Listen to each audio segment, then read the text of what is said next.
Attention, attention. IPOB One Family.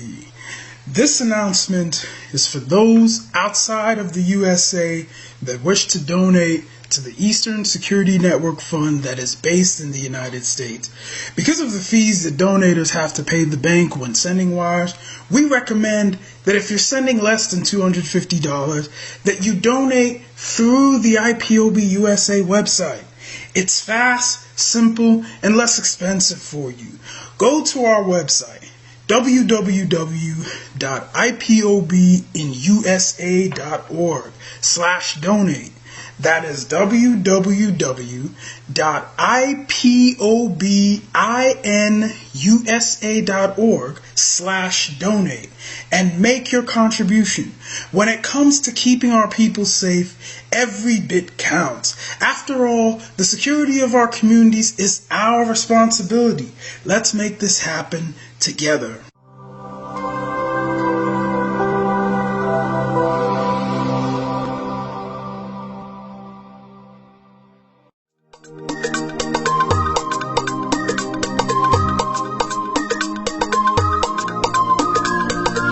Yeah, Mr. Bella once again. Wisdom, heal it, come on. Yeah. Say Biafra will not last forever. They say happy up in no go stand. What did they know? What do they know? What do they see? If you give me a gun, I will shoot them aside.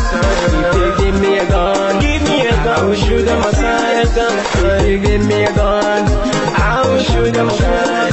If you give me a gun, I will shoot them aside. If you give me a gun, I will shoot them aside.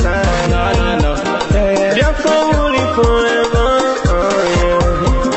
Biafra will live forever. Biafra will live forever.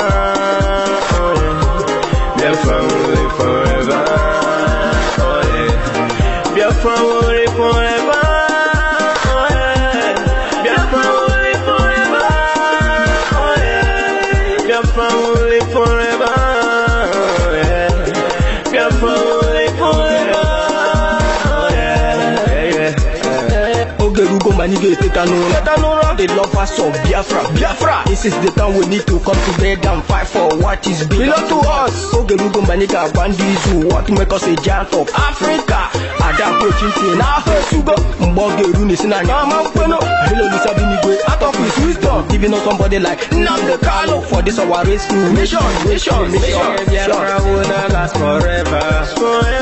They say happy up in no go stand. What do they know? What do they see? What do they see? If you give me a gun, I go shoot them aside. If you give me a gun, I go shoot them aside. If you give me a gun, I go shoot them aside. If you give me a gun, I go shoot them aside. If you give me a gun, I go shoot them aside. Oh no. See you joke, our hero have the force never stop. Nnamdi Kanu, but no phone will stop. He cannot stop. Biafra will live forever. Believe me now. But independence for Nigeria as a corporate entity is not enough.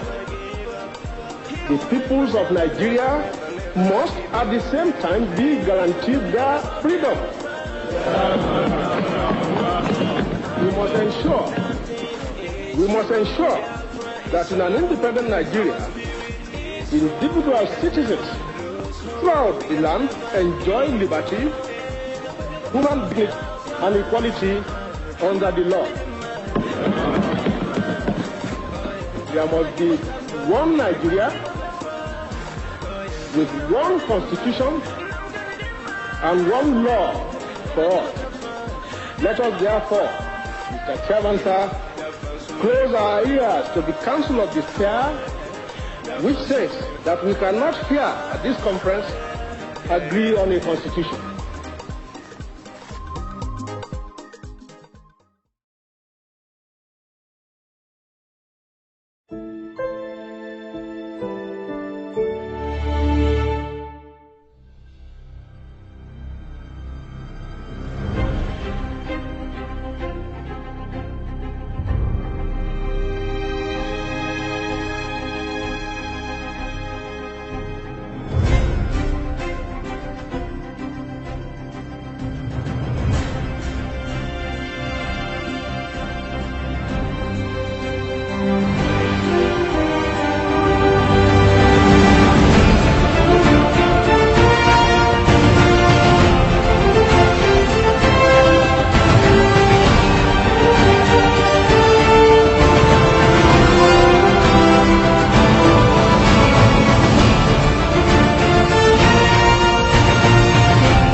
coming, oh yes I am.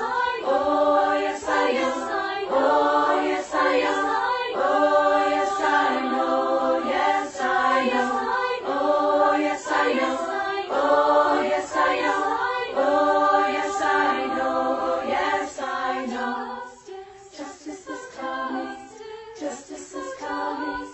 Justice is coming. Oh yes I know. Justice is coming. Justice is coming. Justice is coming. Oh yes I know. Oh yes I know. Oh yes I know. Oh yes I know. Yes I know. Oh yes I know. Oh yes I know. Oh yes I know. Yes I know. Freedom is coming. Freedom is coming. Freedom is coming. Oh yes I know. Freedom is coming.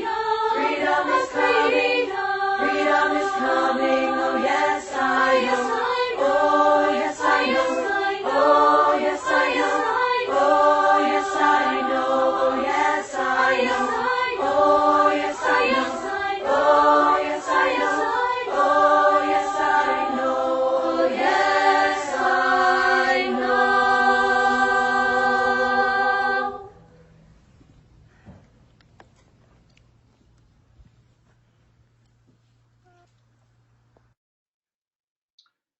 Good afternoon, good morning, good evening.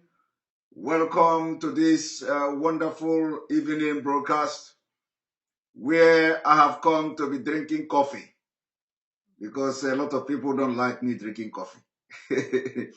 Thank you very much for joining. You are watching live and direct on Enter Biafra Channel 1, live and direct on YouTube, live and direct on Twitch, live and direct on other media platform as we wait for our live streaming app, which will be ready by next week, I believe. Latest next week, our live streaming app will be ready. Thank you and welcome to this program. As you are joining, you hit the like button. You hit the like button. You see, the best revenge is to live good. So please, we just have to concentrate and do justice to what we have come here to do today. We are going to be embarking on a complete demolition and analyzing and exposition of the interview granted by the naval officer. We will not start that complete analysis today. What we are going to do is to give a general overview of what is to come from that particular interview this man granted to Channel Television today. So, and I want you, as you are watching and listening, you are going to be remembering everything we have said in the past about the northernization of Nigeria. You are going to be remembering everything we have said in the past about how the northerners become, the northern Muslim from Babangida and co. become the product of political process. And as you can also understand, as they become the product of political process, they can never rebel against the process, against the system that made them. And that is the system that made them is what we call the northernization of Nigeria. And they are going to stop at nothing to see the support, sponsor, pass bills that are going to support and aid the Islamization of Nigeria. And your duty, our duty, is to make sure we resist them. Our duty is to make sure we expose, is to make sure we resist them. Okay? That's where we are going to start today. Before we continue what we have to do today, I want you to pay attention to the video I'm about to play. Of course, This is the video of the same man. And let me say, I want to first of all play a video of what is happening in Jos. What is happening in Jos. What is happening in Plateau State is a complete jihad. That is, they have declared it. If you don't understand that they have declared jihad in Plateau State, this is what is happening in Jos is not what used to happen. No, it is not what used to happen. Let me tell you, the war has been declared. Don't say I didn't say it. Don't say we did not inform you. Don't say we didn't raise the alarm. As I'm talking to you now, the war has been declared and it is jihad. Now, how prepared are you? How prepared are you? That is the question. How prepared are your political harlots? Political harlots. How prepared are your political harlots in the South? How prepared are they? Do you know that you don't know what is coming? There has been allegation that 300 people, 300 fighters from Jos were trained in Israel. and so today, according to the Kepu, some people say the fighters from Jos, indigenous people from Jos, they have returned back from Israel. They have returned back from Israel. And this is the result. It is a claim, we don't know. But what should worry you, what should bother you now is why is somebody who is the deputy speaker of House of Representatives in Nigeria so worried about some people in Jos, indigenous people in Jos, training fighters in Israel. But they are not worried where were the bandit training. They were not worried where did Boko Haram train. They were not worried. They didn't raise alarm. Where are the herdsmen trained? Where is the training of the training camp of herdsmen? They didn't bother to raise the alarm before until Plateau State, whether it is true or lie, whether it is propaganda, until just people, they rise up. And let me tell you, what you are going to see in a couple of days to come will shock you. Will shock you. It is not something you will do by placing curfew. Placing curfew has never solved the problem. Nigeria is always looking for where, trying to solve a problem where the problem is not coming from. That is the problem of Nigeria. And we can never ever bring such system to Biafra. The difference of Nigeria is that they want to solve problem where the problem is not coming from. Now, they say they want to place curfew. They have placed curfew. Curfew, how can curfew solve? Is the curfew the problem? Is the movement of people the problem? No, it is not the problem. Or is stopping people from moving about the solution? No, that is not the solution. So what the government is trying to do is to only stop the crisis for today. Didn't stop it tomorrow. Do not stop it next tomorrow. Any day the curfew is lifted, the crisis starts again. Now, what is exactly the problem of the leaders in Nigeria? Because they have never gone for the solution of the problem of Nigeria. So I want you to convey my message this evening to the governor of Plateau State. Tell the governor of Plateau State that he is wasting his time. He is wasting his time. Placing curfew is just to stop it today. To not stop it tomorrow. That is how they do. Shallow mind, shallow thinking. They don't think far. They don't provide solution to their problem. They want to suppress the problem. They don't want to solve it. They don't want to solve it. Any government that want to solve the problem will first of all look into what is the problem. What is the problem? The problem is that people from Central African Republic are coming to kill and to continue the Usman Dafodio. So how do you solve it? Stop them from coming. How do you solve it? Chase the one that are already there away from the land. It doesn't belong to them. Solution. Case closed. Chikina. The solution is, do you have Fulani in Jos now? And they are not supposed to be there. If the answer is yes, oh yeah, all of them, chase them away. And the case closed. As you are chasing them away, you make sure you beef up security and never allow anybody to enter Jos. Both in the night, both in the ungodly hour of the night, and then don't allow them to enter Jos, Plateau State again. Problem solved. Okay? But how can you be placing a curfew when the people are still there, occupying the land?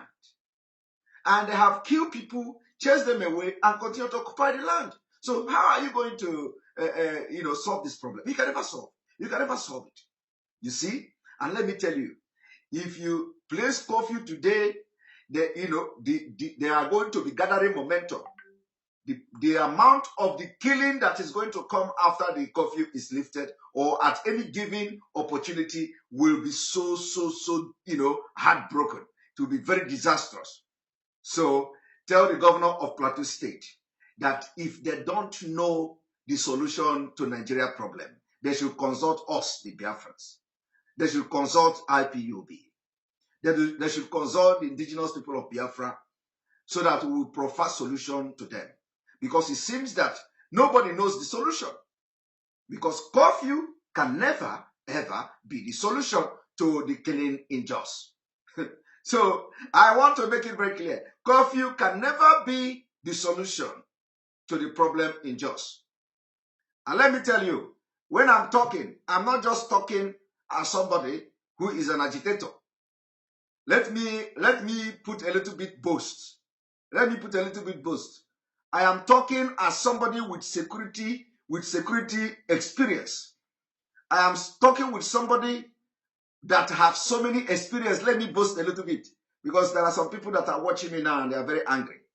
You see, this thing you see here is not, you can't buy it you can't buy it from the market. So let me boast a little bit. You can't buy it from the market. All these things you see here, they are not fancy. It is not for decoration. All of them are something that is merit, is on merit. You can't see it with anybody, anywhere, without merit. So I am not talking, I'm not just talking as somebody who is on social media. I am not talking as somebody who is selling, who is doing buying and selling. I don't do buying and selling. Okay? I eat from brain. My own business is a brain business. Okay? My job is to provide solution. My hourly fee is 200 euros per hour. Let me tell you today, my hour, 1 hour is 200 euros. So when I talk, you take it very serious. If I talk to you, if I give advice, take it very serious. So when I'm talking all these things, some people think we are coming here to rub shoulder. Let me boast a little bit. Okay? I want to be pompous this evening. I want to be pompous. What did I say? My hourly fee is 200 euros per hour. So when I come here to talk, you take it very serious, because my hourly fee in my professional field is very expensive. It is 200 euros per hour. Very expensive. So for you to come to me for consultation, you must get balls. Okay? That is what I'm giving to Biafrans, and free of charge, because it is also my fight. I'm fighting. So don't think we are mate. We are not mate. Not you watching me, but for those who are talking. You know, I'm not talking to you. I'm not talking to the genuine Biafrans, but I'm referring to some specific people. Okay? So when I talk, you take it very serious because my hour is very expensive. 200 euros. And if you are here, I will add VAT, value added tax. So it is going to be 200 euros plus VAT, 24%. Calculate it. So if you want to get my service, that is what it costs you. Now, let me tell you this. Tell the Jos governor, the Plateau State governor, tell the governor that you can't solve the problem by curfew. You can't solve it by curfew. You can't solve it by curfew. You go to the root cause of the problem and solve it. You can't solve it by curfew. Now, when you place curfew, what do you gain from the curfew? You don't gain nothing. You only suppress the thing. You only suppress it a little bit. And then when the curfew is over, boom, the problem comes to bear. And let me tell you, the problem is also religious. The problem is also religious. And today it is happening and they are saying it at the floor of the House of Assembly, House of Representatives and at the Senate. So for this reason, I want to bring something to you. One moment. One moment. One moment.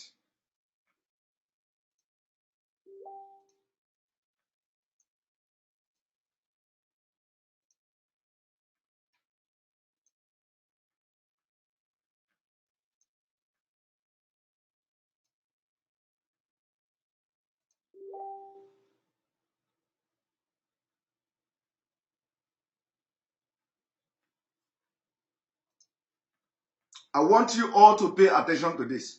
The trailer that was getting burned is for somebody who is from Mungu, and to beside Chenso, that's the village where Bantu is coming from.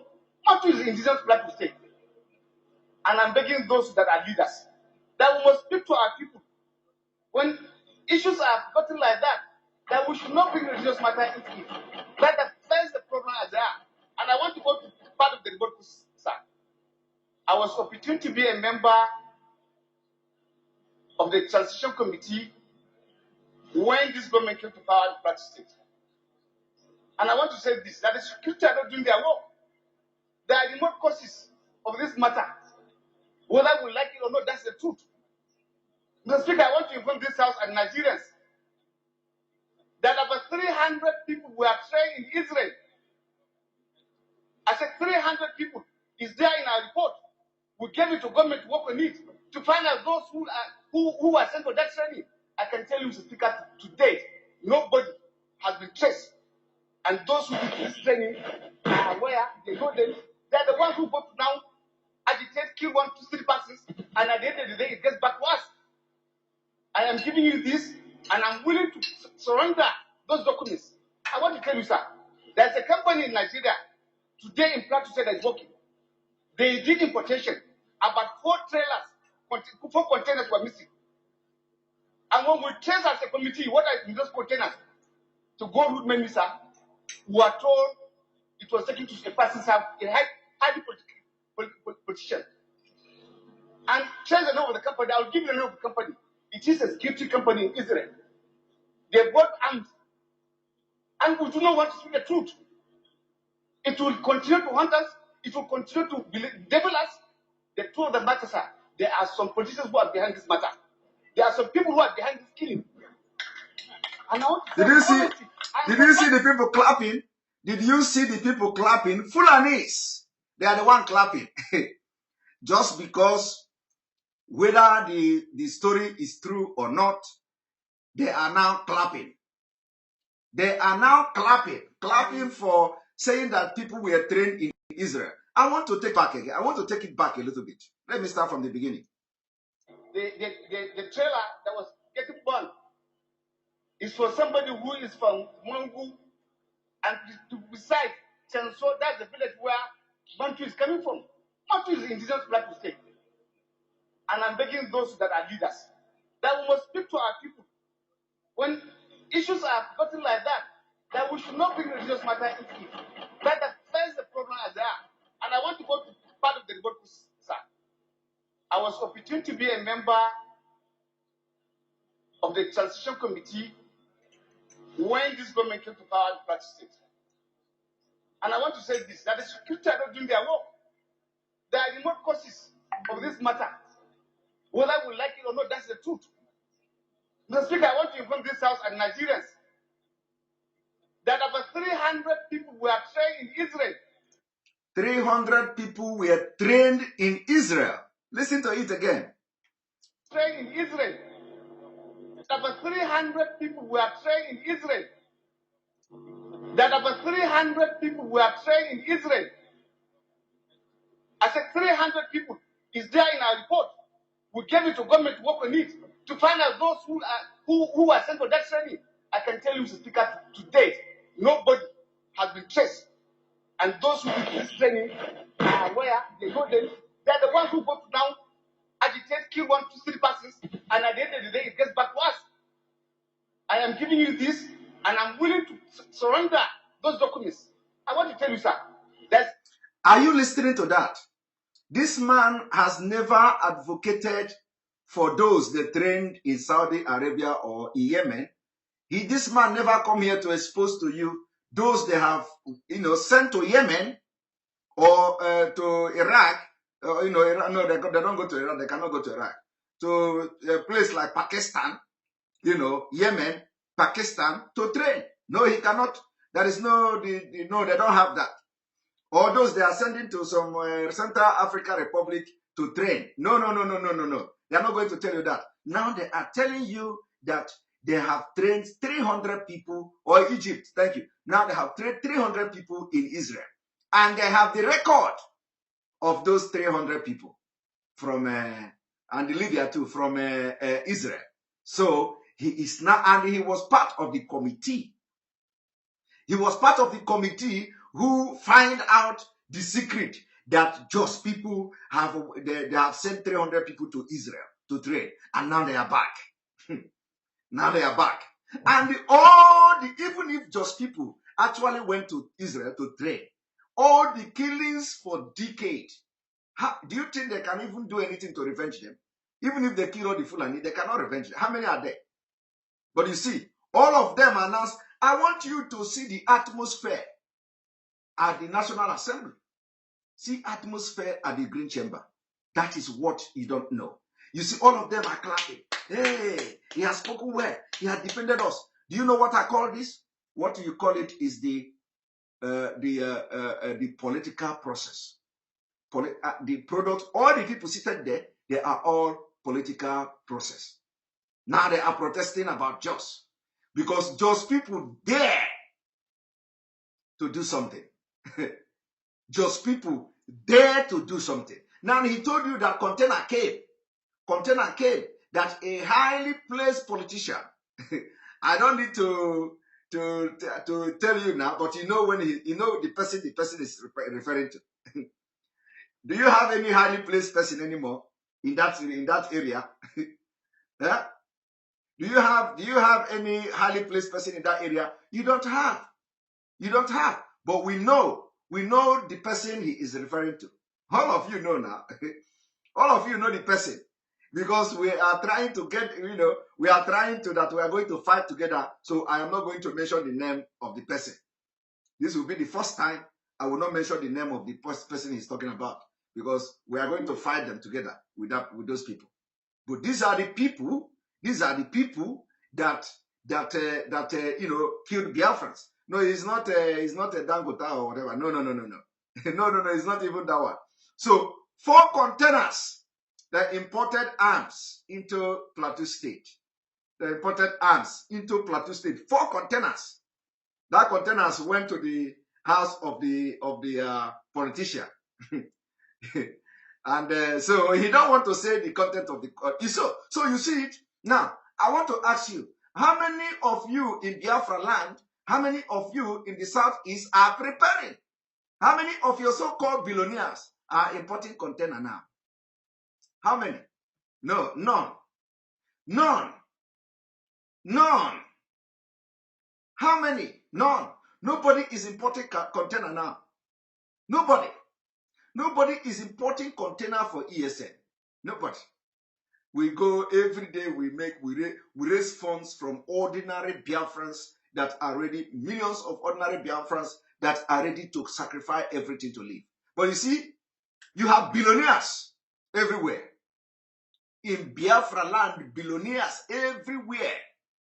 This one, billionaire. That one, billionaire. This one, billionaire. And when you talk, they say only poor people are fighting for Biafra. Only 4 people are. But I am asking you now, do you hear where this man is making this allegation that a container, 4 container, 8 container came, 4 of them went to this private person who is a top politician, which all of us know by now. You know, and the thing that the content of that container, you know, I don't need to tell you. And 300 people were trained in Israel. Now, how many of your billionaires in Biafra land, how many of your billionaires in Biafra land will bring money now and say, IPOB, take this money, fly everybody to Israel? Is it just people that are supposed to be closer to Israel or us, the Biafra? But if you talk to them now, they will tell you, they were calculating how they are going to make money from Hausa people. They are calculating how they want to make money from Fulani. They have governor from Zamfara State. They want to make deal. They want to win contract. As I'm telling you now, these people have gone far. Do you know that even the Middle Belt have gone far? The Middle Belt have gone far. I'm telling you, people don't know.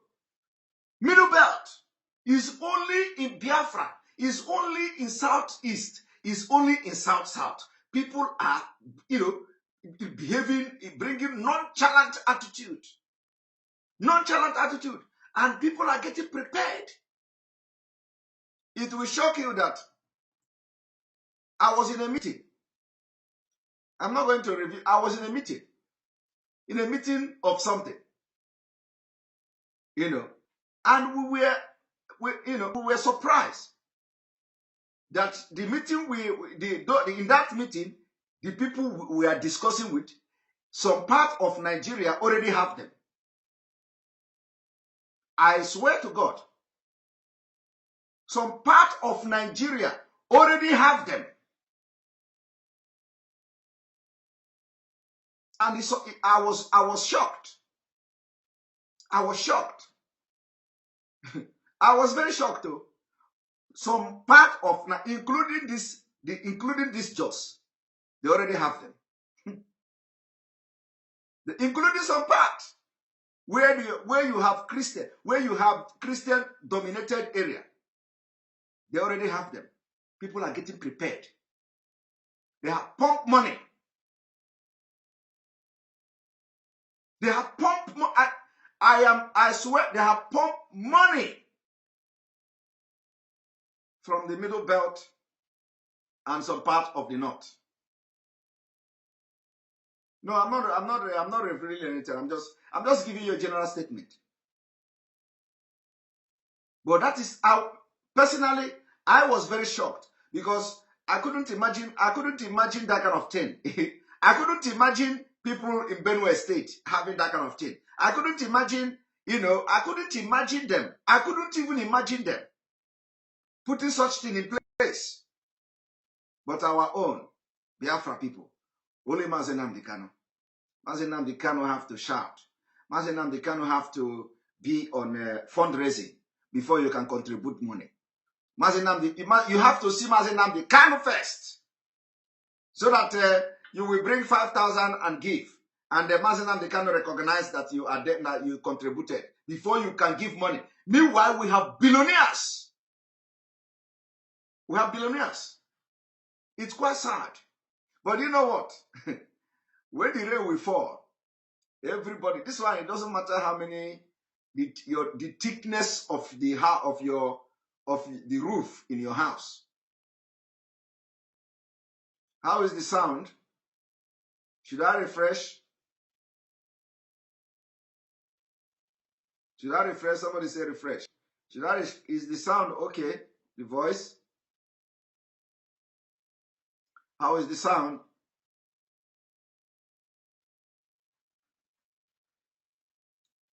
All right, I say no. Okay, it's okay. All right, thank you.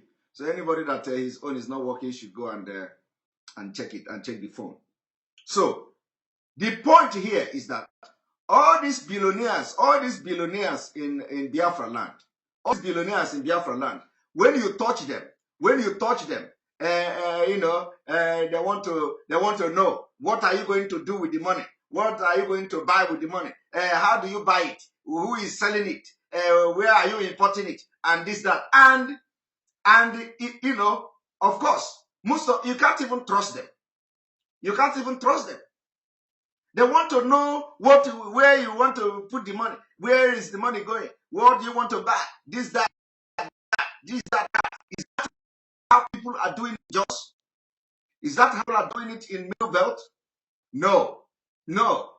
Because first of all, what IPOB Amazon Amdekano is doing, you can't do it. So it is either them or you don't. So when you want to contribute money, you contribute money. And there is always account. There is always audit. There is always accounting. If you want to know how the fund is being used, it's your right. So what do? You can every year, you can request, we don't even want to have every year. We want this Biafra to come today, tomorrow. But anyway, every year you can, if you are contributing $500,000, $50,000, $100,000, which is no money to some of you. You can say, now let me demand for how what is going on. Then IPOB leadership can give you a report. But look at, other people are doing it. But your own,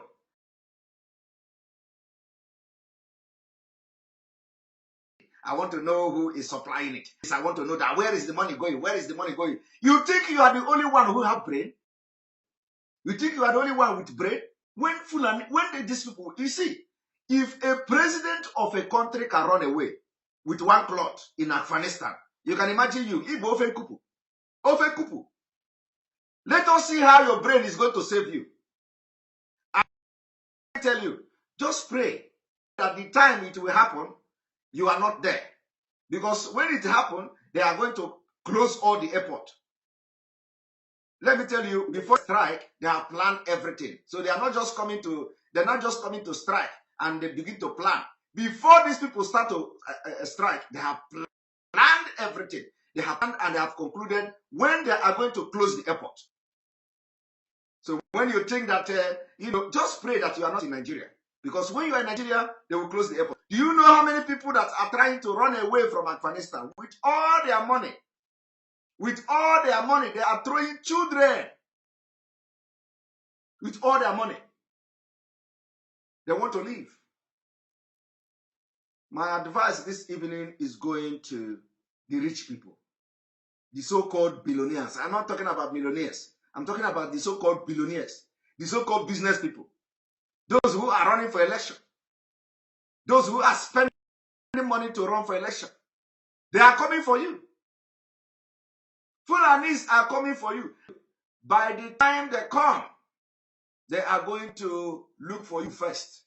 Because they know that if they miscalculate, the video is cracking. Let me refresh.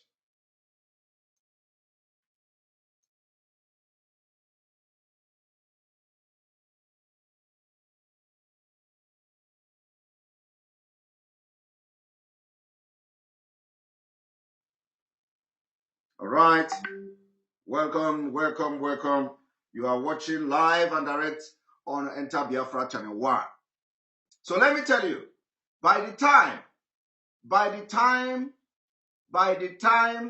they come, when they come, like when you hear Dr. Malafia saying that they are going to be killing prominent Nigerian from the south. Do you know why? Some of you don't know why.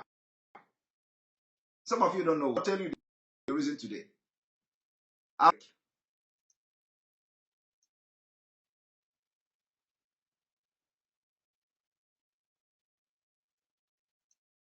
Church in Africa, listen! Pastors in Africa, listen! We have pulled my people, God said, through your witchcraft, magic, and seducing demon. And I say to you, enough is enough! Judgment is coming to you, pastors in Africa! Judgment is coming to you unless you repent now, God said. We have deceived my people. You proselyte my sons and daughters. You seduce them and bring them to immorality. You teach them to rebel against me. You have seduced them.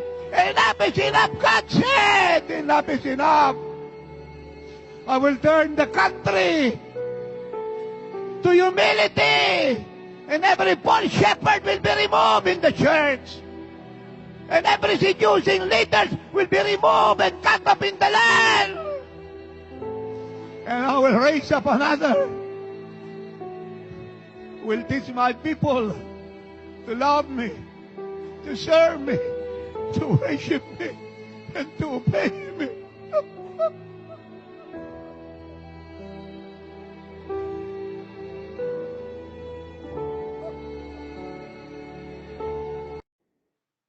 Right, welcome back, welcome back, welcome back. As I was saying,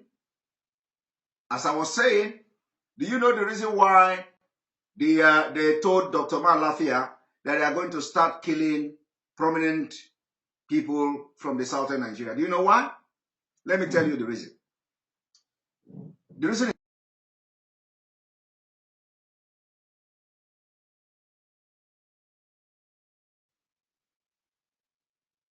again, we have issue.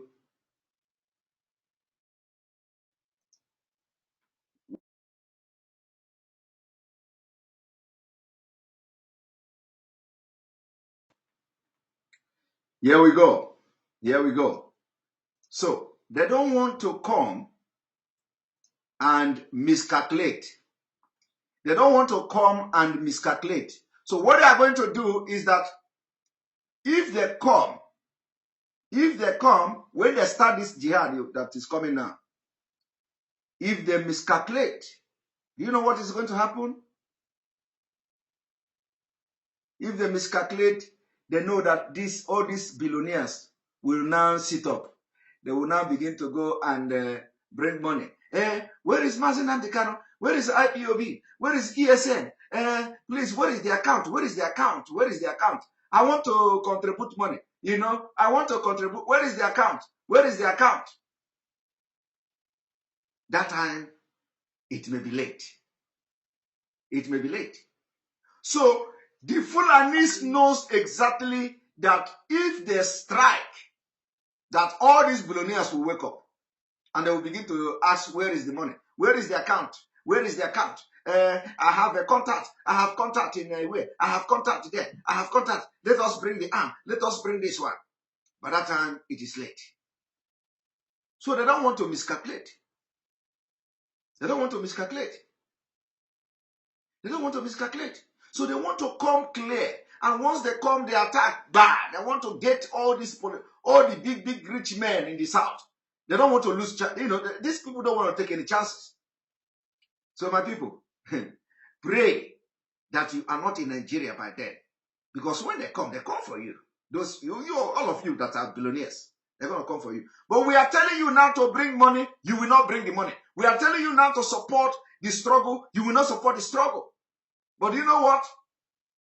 Some of you, when you begin to see the light, when you begin to see that, you know, now a lot of people are joining because they see that Nigeria at least, they actually lost hope in Nigeria. They know that Nigeria can never go, you know, there's nothing you can do for Nigeria again.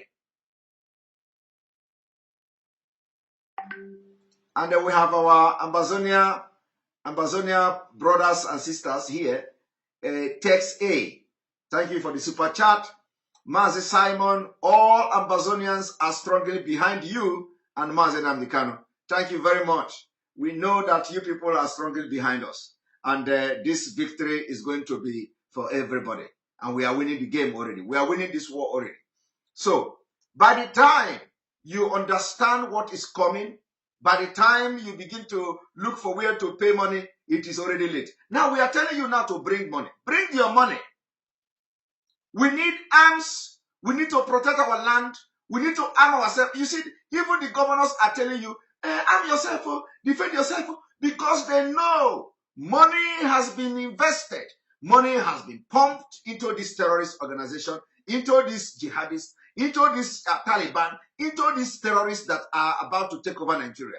And America will not do anything. UN will not do anything. The only thing, immediately they capture you, they will declare emirate. Bah! Just like they did in Afghanistan. And let me tell you, I said yesterday, when they will start the coordinated attack on the military formation and security agencies, once they coordinate this attack, they are going to change name. You are not going to hear Boko Haram. You are not going to hear ISIS. You are not going to hear Al Qaeda. You are not going to hear this. You are not going to hear that. Automatically, they are going to change name. And that name they are going to change will be the name that the international community will recognize. If you allow this to happen, this is going to be the outcome. The international community can never ever recognize Boko Haram. The international community can never ever recognize Al Qaeda. The international community can never ever recognize all these bandits. But you know what? They are going to recognize a different name. And once that happens, they change that name, Boa. Nigeria under Fulani have given you a clue of what is to come. There was a time they say Islamic Nigeria or Islamic Emirate or whatever. They wanted to change name. That name they wanted to change they want to change Nigerian name to something else. That name they wanted to change is not even going to be the outcome at the end of the day. They are going to change name. And once they change the name, the international community will begin to tell them, okay, now you have to promise, you have to sign this, you have to make sure that human rights is respected, you have to respect the Christians there, you have to respect this one, you have to make sure that people in the south of Nigeria, you respect them, you have to do this, you have to do that. This thing will just end like that. Learn from Afghanistan. Learn from Afghanistan. Learn. Once they change the name, the Saudi Arabia will back them. The next thing you hear, Saudi Arabia will issue statement. Make sure you do not maltreat anybody. Treat them, protect them according to Islamic principle. My brother, it will become a diplomatic tussle. All Arab countries will defend Nigeria. All non-Arab countries will be against Nigeria. And what do they do? What is going to be the outcome of this whole thing will be political interest. Are you going to wait for that? That is why we need to destroy everything in Nigeria. We need to destroy Nigeria before that Nigeria destroys us. Because the people who are going to say they want to take people to ICC, they want to take this, they want to take that, I have said it yesterday. I have said it yesterday. When it will happen, these people will tell you to calm down. You have to respect the people in the southeast. You have to respect the people in the south-south. You have to respect the people in the southwest. You make sure you protect them. And the people who have changed their name, who are Boko Haram, who are now in military, controlling Nigerian military, they will change their name and they will be issuing, they will have a spokesman. The spokesman will be Pantami. You know, the spokesman may be Pantami. The spokesman may be Malami. The spokesman may be Tanko Mohammed. Tanko Mohammed will be responding to them. Yes, we are going to respect international treaty. We are going to respect human rights. We are a principle of Islamic nation. We are going to do this. We are going to do that. It is going to be only promise. And by then, you are already your hand is already being chopped off. Go and steal meat in the pot. They chop your hand. Go and steal a tom-tom in the shop. They chop your hand. Go and steal this one. They chop your hand. And you know, when the Islamic State come and in the southern Nigeria, that is where they are going to implement the most brutal law of Islam. The brutal one. That one that even if you look woman, they just catch you and cut your hand. That is where they are going to, the enforcement of the Sharia law is going to be very brutal in the south. So in the next 2 years, all of you will be amputated. You know, Everywhere, anybody you see, you'll be seen like this, like all of them. And it is, I am telling you, you don't think I'm joking. These people will bring the most ruthless Sharia law in the South. And in the next 2 years, all of you that are doing pickpocket, everybody that, if you do pickpocket, bam, they capture you, they cut your hand. You go, you see another one, they capture you, they cut your hand. Before you know it, I want you to go to North. Go to North. Most of the people that their hand are cut off, it is not for sickness.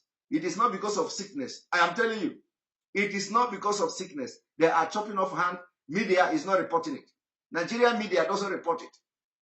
Go to the core North. You are going to see the people, all the people that are coming to be beggars in the South. They don't have a hand. They don't have this one. You think it is sickness? It is not sickness, my people. You think it is accident? It is not accident, my people. It is Sharia. Sharia law. After they chop off their hand, they become unproductive in the society. They push them to South to come and beg. That is what is coming. They render the manpower, the labor power in the North useless.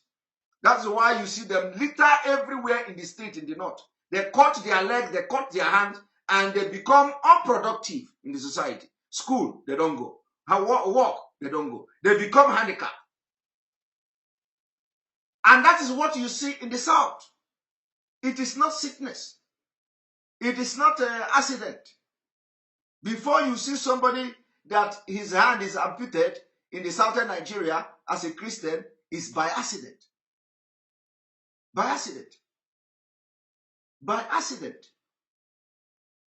Or those, somebody, even in the South, some people who are very wicked, they go and put poison. Somebody will go and match the poison, and then the leg will begin to swell up, and they will go from one hospital to another, one hospital to another. So, all these wicked people, they will go from one hospital to another, one hospital to another, and the person, they carry the person. At the end of the day, doctor will recommend now, to ampute the leg. Only that you will see somebody in the South, the leg being amputated or hand being amputated, and somewhere they have a very terrible accident. And the doctors recommend to cut the leg, and they cut the leg. That is only when you are going to see somebody being amputated. Apart from that, every person you see from North begging in the South, and he doesn't have hand, the person is a pickpocket, or the person have stolen kuli. He has stolen kuli. Once you take kuli from the barrel, they catch you and they cut your hand. You cannot steal kuli. Meanwhile, they do more evil than stealing kuli. So I want you to listen to this man once more before we go further to what we're going to do.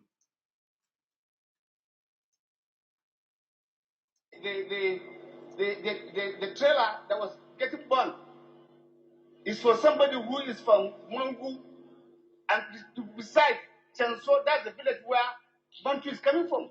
Bantu is indigenous black state. And I'm begging those that are leaders that we must speak to our people. When issues are gotten like that we should not bring religious matter into it. That's the problem as they are. And I want to go to part. Did you hear? He is telling you not to bring religious matter into it. He is telling you not to bring religious matter into it. This was the same man. This was the same man who told you Nigerians that people in diaspora don't have say. This man talking now. This man agitating for, telling you that just people went to trade in Israel. He was the one who rejected thief people petition in the floor of the Green Chamber. He rejected, he's the deputy speaker now. So he said, the thief people in America, they don't have any opinion. They don't have any say in Nigeria affair. That they are there in America, they don't know what is going on here. This is the same man. Today he is, because now they are feeling so threatened. These people. They are feeling so threatened. You have never, all this killing going on in Jos, this man has never come to say the Fulanis are this, the Fulanis are that. Immediately Jos people come and begin to do like men. Hey, he cannot stand at the floor of the Green Chamber to tell you how they went to Israel, how they are back, where are they? 300 people. They have committee. He was part of the committee. He has never told you the committee where they have reviewed how the Fulani are coming to people's land to kill them. No, he cannot be part of that kind of committee. He cannot be part of committee to review where are the killer Fulani coming from. He can never be that, but he's part of the committee that went as far as noting that somebody went to Israel to train. 300 people. He even know the exact number of people that went to Israel to train. He went as far as gathering intelligence until he gathered 300 people that went to Israel. The intelligence gathering, continued. Until he come to gather the intelligence that they have now returned back to Nigeria. And then he continued to gather this intelligence to know that now they are the one now that are killing, that are now revenging and attacking Fulani people. You see? And do you know what they do? Do you know what the Fulani do? Fulani now go to the people, the rich people from Jos, the politicians from Jos, the military officers from Jos, that they believe are behind the sponsoring of people to Israel. Sorry.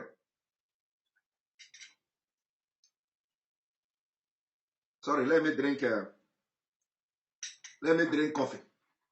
You know, I like coffee. The country where we are is only coffee we drink. It's only coffee we drink. All right. So now, he went as far as bringing all the evidences to know how many people went to Israel. But do you know what he cannot do? He cannot tell you the Fulani that are coming to kill people in Jos, where are they coming from?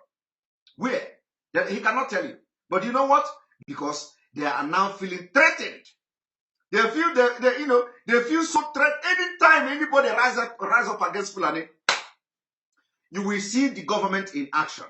You will see the politician in action. The same Fulani, the same Jos, they killed the Fulani people killed indigenous people in Jos. Police did not call for their arrest. Immediately the revenge. They have captured 20 people. The Inspector General of Police have given order to be ruthless on Biafrans. Did you not see the news? He said, be ruthless on agitators, indigenous people of Biafra. Inspector General of Police. He cannot even fear international community. Because the Afghanistan have given them the courage. The Taliban have given them the courage. He said, be ruthless on the IPOB people, on the ESL. But that same Fulani Inspector General of Police is yet to come to tell the security personnel in Nigeria to be ruthless to people killing people in Jos. Be ruthless to the criminal killing people in Kaduna. He cannot say it. He mentioned agitators. Agitators. And do you know why agitators become their criminal? Agitators become criminal because the agitator is trying to prevent them from taking the land of the people. The agitators are trying to prevent them from converting people into Islam. The agitators are trying to prevent them from turning Nigeria into Islamic nation. So that is the biggest threat they have. The people you see, the bandits you see are working for them. The Fulani herdsmen are working for them. So why would they give a statement to be brutal? Now let us watch. I was opportunity to be a member of the transition committee when this government came to power in Plateau State. And I want to say this, that the security are not doing their work. There are remote causes of this matter. Whether we like it or not, that's the truth. Mr. Speaker, I want to inform this House and Nigerians that about 300 people were trained in Israel. I said 300 people is there in our report. We gave it to government to work on it to find out those who are sent for that training. I can tell you, Mr. Speaker, to date, nobody has been traced. And those who did this training are aware, they know them. They're the ones who go to now agitate, kill 1 to 3 persons, and at the end of the day, it gets back to us. I am giving you this, and I'm willing to surrender those documents I want to tell you, sir, there's a company in Nigeria today in Plateau State that is working. They did importation. About 4 trailers, 4 containers were missing. And when we trace as a committee what are in those containers to go root many, sir, we are told it was taken to a person's house, a highly politician. And trace the name of the company. I'll give you the name of the company. It is a security company in Israel. They bought arms. And we do not want to speak the truth. It will continue to hunt us. It will continue to devil us. The truth of the matter, sir, there are some politicians who are behind this matter. There are some people who are behind this killing. And I want to say, look at them clapping. Look at them clapping. It's burning me. Mm-hmm. I'm losing people. Uh-huh. What I'm saying, I know I'm putting my life in danger. Uh-huh. But I prefer to die let other people be safe. Yes. It's much better. Uh-huh. But I'm telling you this, that 300 persons were sent outside. Uh-huh. And we try to say as a government, he's more concerned. Couldn't get their passport. Mm-hmm. Uh-huh. The speaker. He's more concerned that people were trained in Israel. His only problem now is that people were trained in Israel. That is the biggest threat now. So all the killing going on, it doesn't matter. Now he is concerned. People, 300 people, and he's paining him. Everybody is clapping. Now, let me shock you now. I said we are going to analyze this video from tomorrow. The way we did to IBB interview is the way we are going to analyze the interview of this man, because, you know, from that video, oh my God, we are going to build mountain, or we are going to build a very big temple. Okay? You see the video of this naval officer? Oh my God. It is the biggest asset so far. So I'm going to play part of the video, but tomorrow we will start analyzing. It is about 1 hour. 1 hour video. I think it is up to 1 hour. So from tomorrow, we are going to start analyzing the video of this man.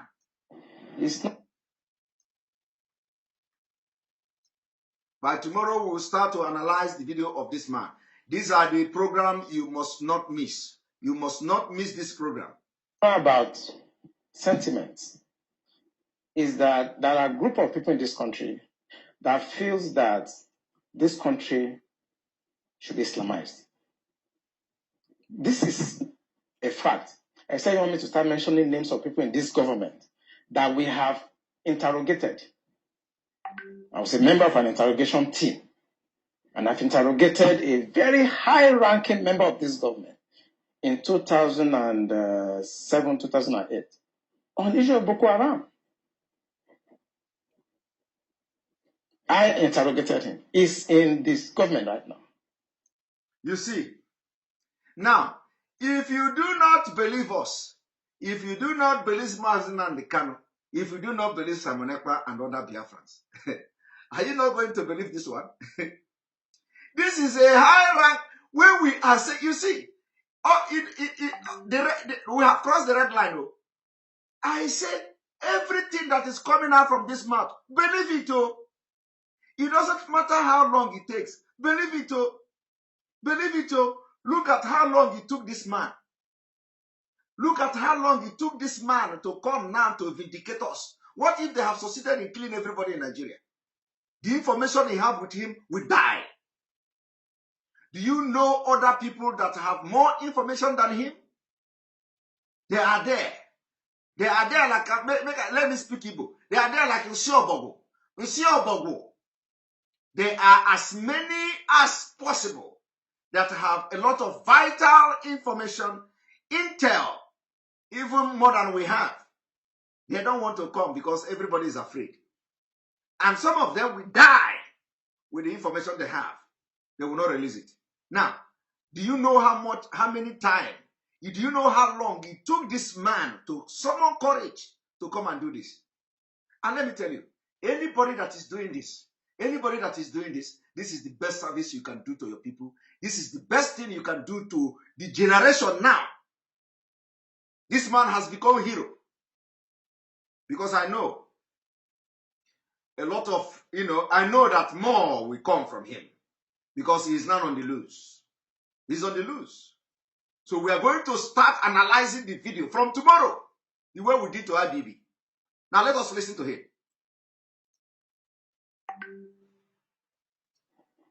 And what was the issue? Boko Haram. And this senior officer was actually let go because he was found culpable. This officer was actually let go. I don't know whether I understand the English very well. He said the officer was actually let go because he was found culpable. I don't understand what that, I have to play that video again. He said the officer was found culpable. Do you know what is culpable? Culpable means that the officer is found guilty, is guilty and complicit.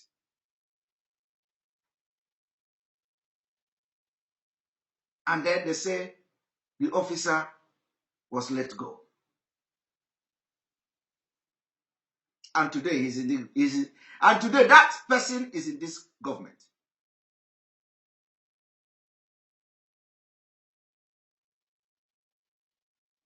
That person is in this government. So let us rewind let us take it back a little bit so that we don't misquote him or quote him out of context. Because he said that officer, they let go, and it was because he was culpable. Okay? Now I want you to listen.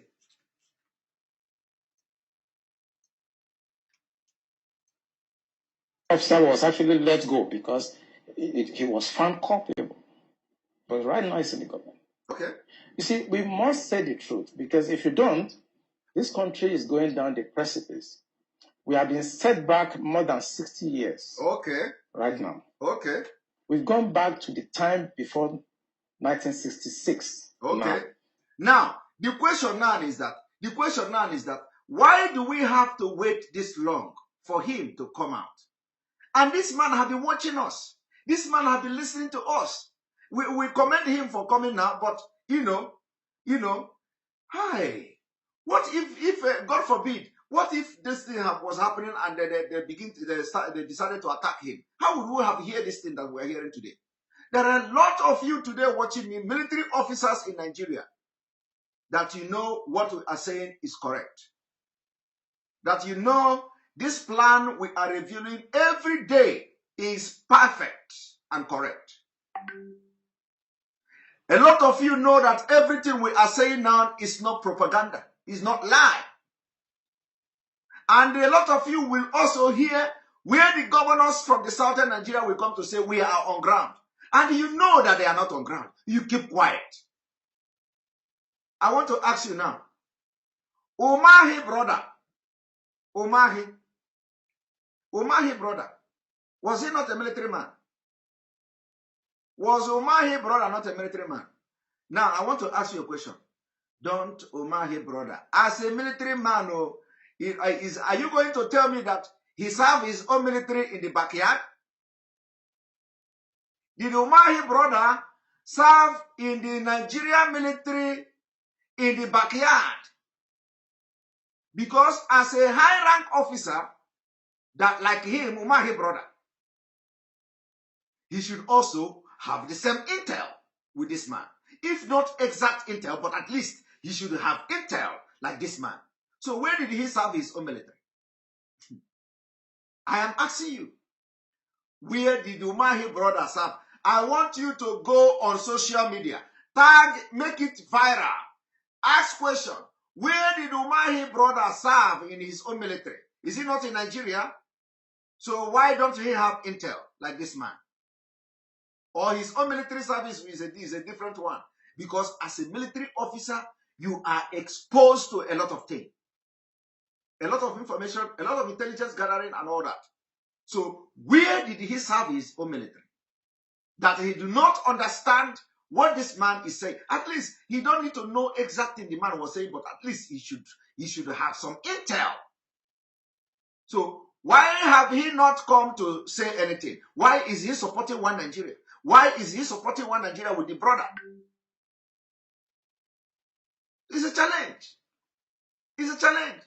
Because the truth is that Umahi brother have his own intel too. He was sacked because of oil bunkering. We know. He's a criminal. He's a criminal. I have challenged him. He's a criminal. He was sacked because of oil bunkering. And Umahi have killed a lot of Biafrans in Ebonyi State. They are torturing them. Now let me tell you, we are going to develop a system where every missing Biafrans, information of every missing Biafrans will be uploaded. Every missing Biafran, including those they have tortured and they died, including those that are now missing and they are in danger, including those that are in DSS, including those that are in military barrack. So we are going to open a platform. And I'm telling you, this will happen next week. We'll open a platform. That platform, the only thing you need to go there, upload the picture, the name of the person, and the day they kidnap him. The day the Nigerian Army and Nigeria Police kidnap him. We want to start gathering this information. Because we are going to use it.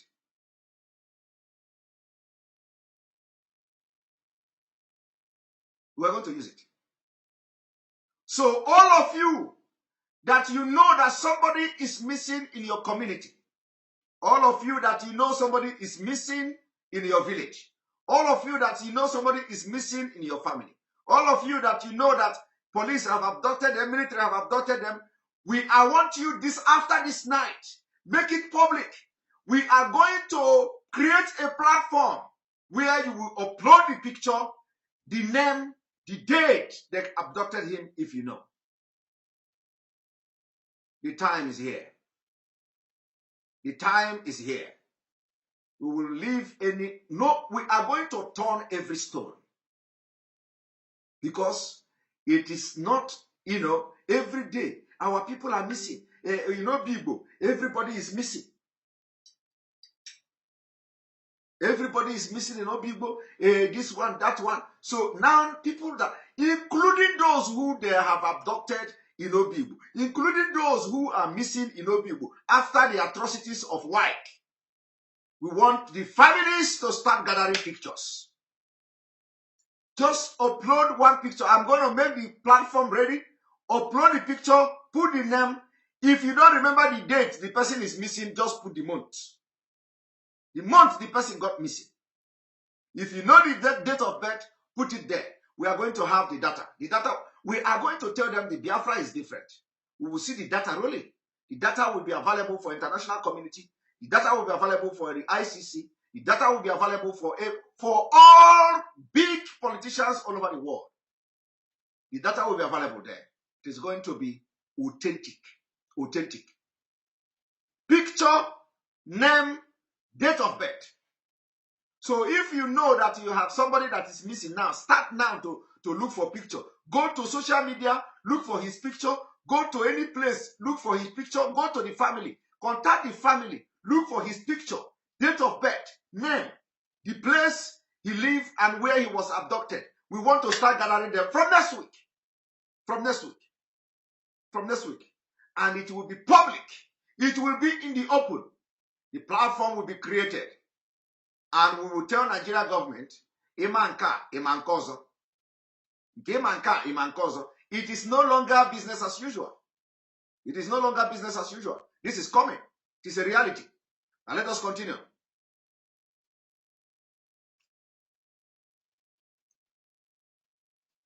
And whoever is coming back to repair this country has a lot of work to do. This country has never been polarized, so we cannot run away from it. We have never been this much polarized. I'm a federal person. My mind is federal. My brain is federal. My loyalty is federal.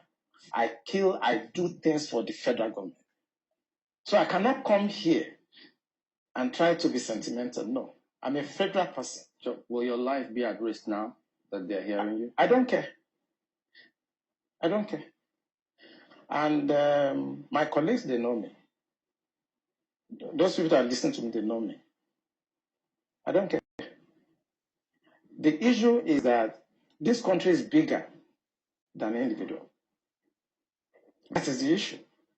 This country is bigger than individuals. Buhari will come and go.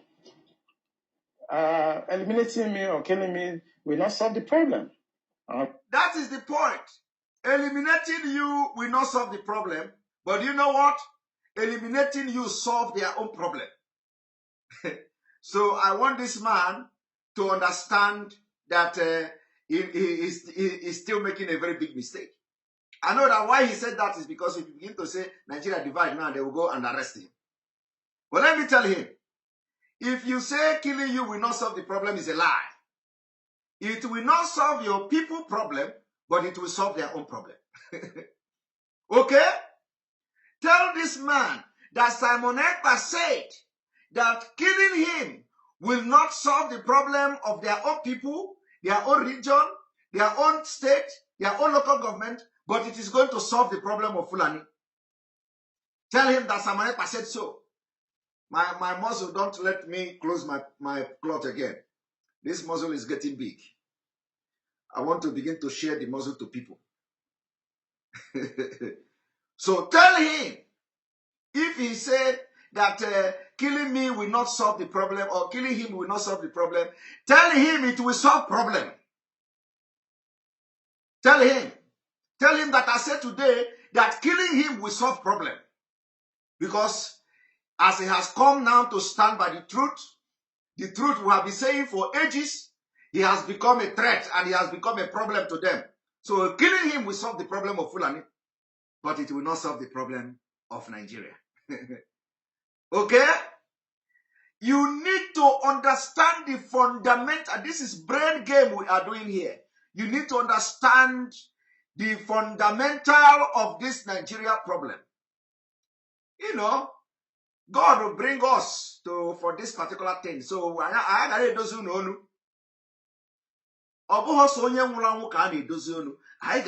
unu. Tell people to listen when we talk. We are talking from the spirit.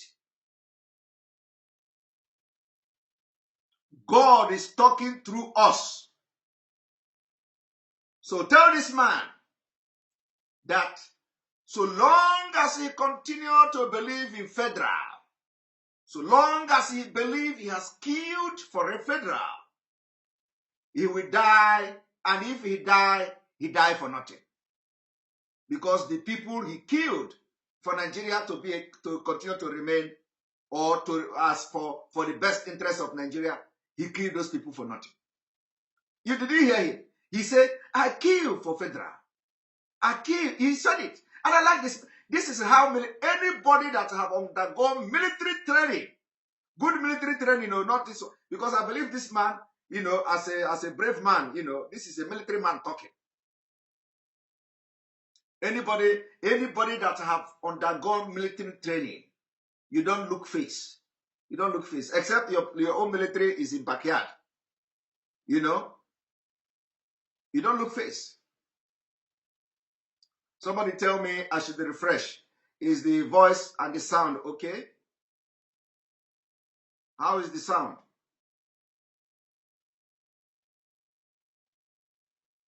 How is the sound?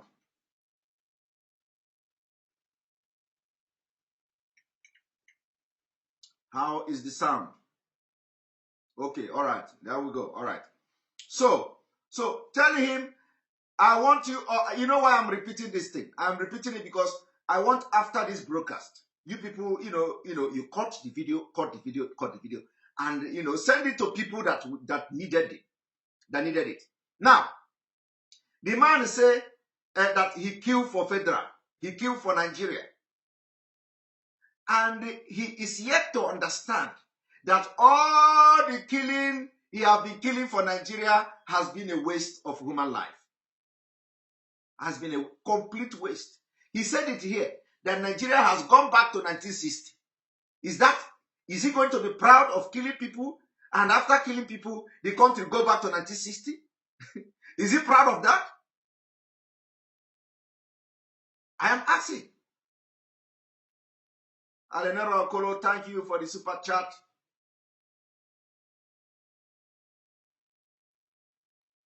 Thank you for the super chat. Is he going to, tell people that Nigeria is now going back to 1960? So the 1960 Nigeria, everything is going to be good. I have killed for Nigeria. I have killed for Nigeria. I have done this. I have done that.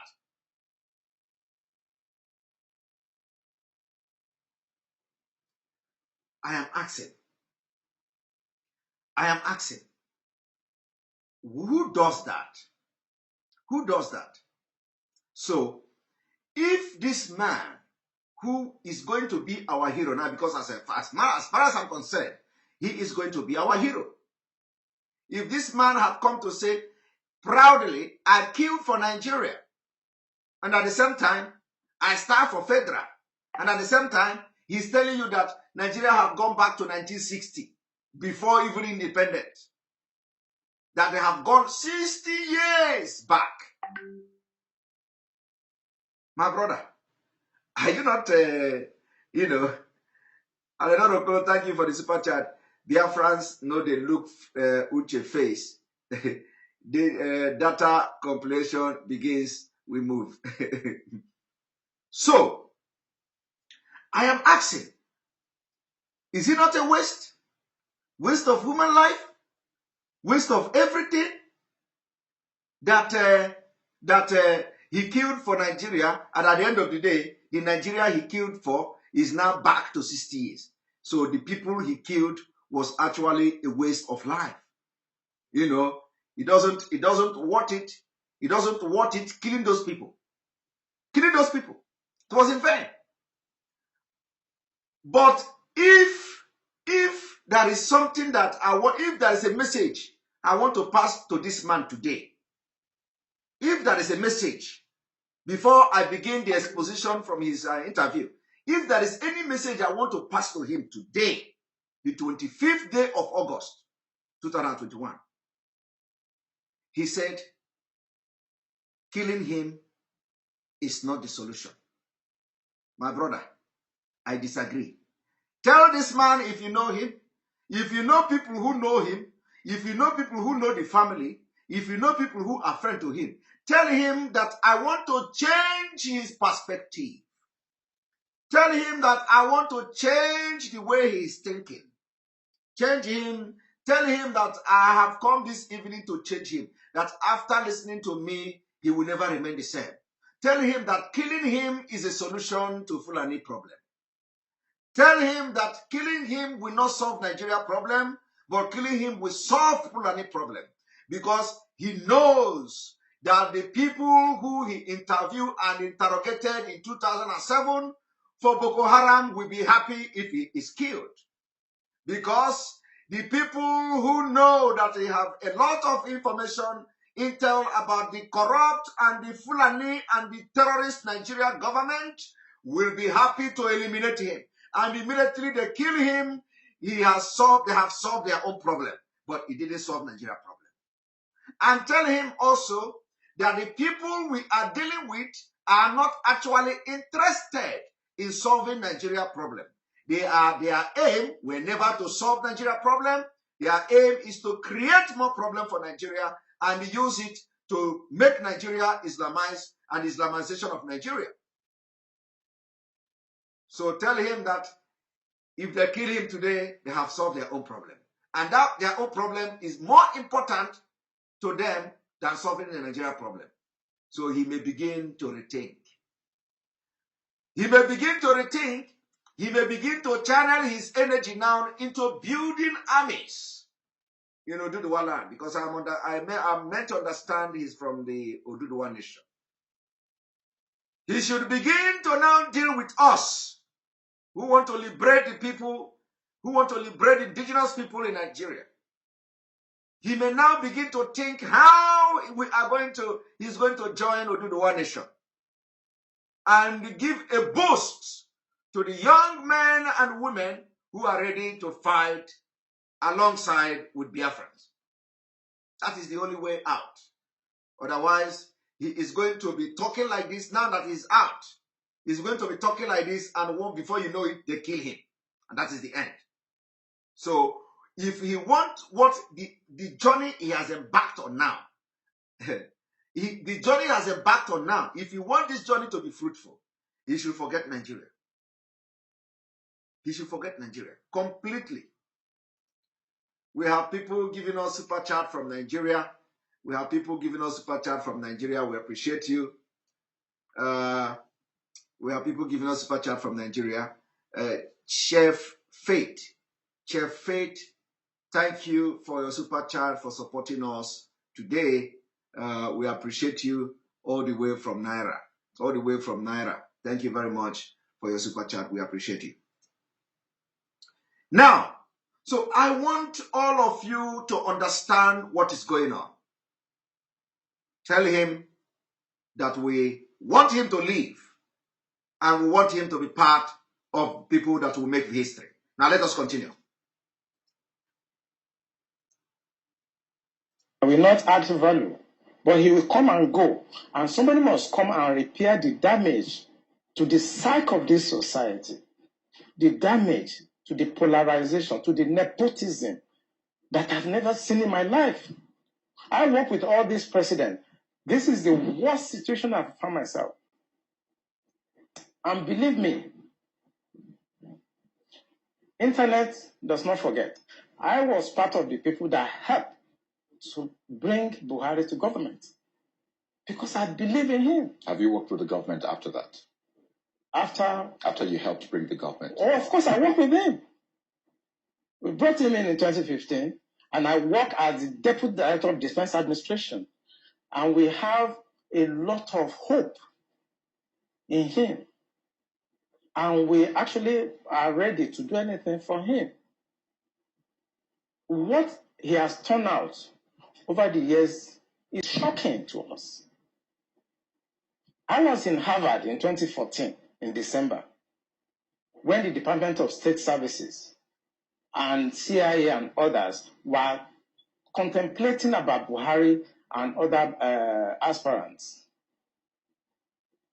I know what we did to convince the American government that the only person that can come and put this country right is Buhari. That was before the Lagos, APC, before they chose with them. Right. You see it? Just like the way I am telling him the solution now, he don't want to hear me. The same way Biafra people rebel against this election of Buhari because they don't always listen to us. Why is it coming from, especially Igbo people? Why is it, Igbo speaking part of Biafra? Why is it Igbo people? Why is it Biafra people? Why is it Southeast? Why is it Eastern region? Every time. Do you know that we are the only people that rejected Buhari from day one? I said it yesterday. We rejected him because every Igbo man, every Biafra, every old Eastern region man have communication with. In fact, we don't know how it happened. But believe me, we are different. We are different. Because anybody that is bad, we will hate you. Even if the person is coming from your family, I am telling you. Do you know that it is only in Biafra land that a father can disown his own child? Are you aware of that? Only in Biafra land that a father can disown his own child. Even if you are billionaire, I am telling you, Ojus Okalo is example. Ojus Okalo is example.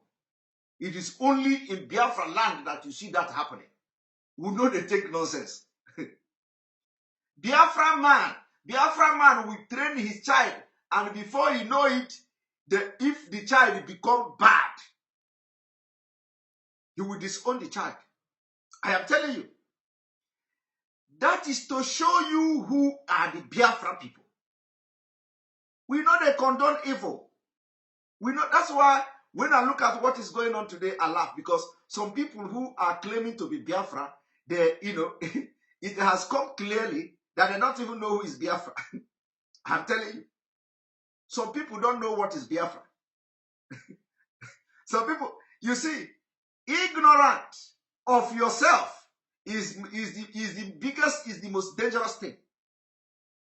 Ignorant of your origin, ignorant of your own culture, ignorant of who you are, my brother. There is no disease, there is no sickness that is worse than that. Because if you are ignorant of your people, my brother, any day you begin to make mistake. If Ethiopia here, bah, problem. Ethiopia was bah, problem. Ethiopia was bah, problem. Before you know it, you'll be wondering, you know, because you don't even know your own people. You don't even know them. How can you be fighting for your people and you don't know who they are? If you don't make sense. I have to be mixing Igbo in this because for a reason. Make sense. So you need to know yourself. You need to know your culture. You need to know your people. You need to know your people. For those who say the Biafra thing is not Igbo Union, Biafra thing is not Umunna, Biafra thing is not community, Biafra thing is not this, Biafra that is not Ohanese, Biafra this is. Who are the Biafra? Igbo Union is the Biafra. Who are the Biafra? Umunna meeting is the Biafra. Who is Biafra? All those village meetings are the Biafras. So if you cannot manage them, you cannot manage Biafra. So it is actually ignorant of the highest order for somebody who is fighting for Biafra to come to say, Biafra, Igbo Union. That is a display of ignorance. For you to be able to maintain Biafra, you have to understand that you are dealing with Igbo Union. For you to be able to be successful in Biafra, you have to understand that you are dealing with Umunna. For you to be successful in Biafra, you have to understand that you are dealing with Ohanese. Ohanese Ndibo is a name. But I'm telling you that Ohanese Ndibo comprises of, it is a name. It is not the name of this political Ohanese Ndibo. Ohanese Ndibo is a name, means Oha, and the Eze means everybody. Oha and the Eze of Ndibo. Comprising ndị eze niile, ndị ọzọ niile, ndị ichie niile, ndị obodo niile, na ndị Igbo niile. That is what it means. I am not talking of Ohanese of Obiozo. I am talking of real Ohanese in practice. So how can you be discriminating the people that you are agitating for in Biafra? It doesn't make sense. Let us be learning how, leadership is not by force. Leadership is not garagara. You need to learn leadership. If you cannot understand the difference between the leadership, if you cannot understand the difference between how you can relate with people, my brother, you are going to fail. My sister, you are going to fail. And this is what we call the grassroots. The grassroots knowledge is missing. The grassroots knowledge is missing.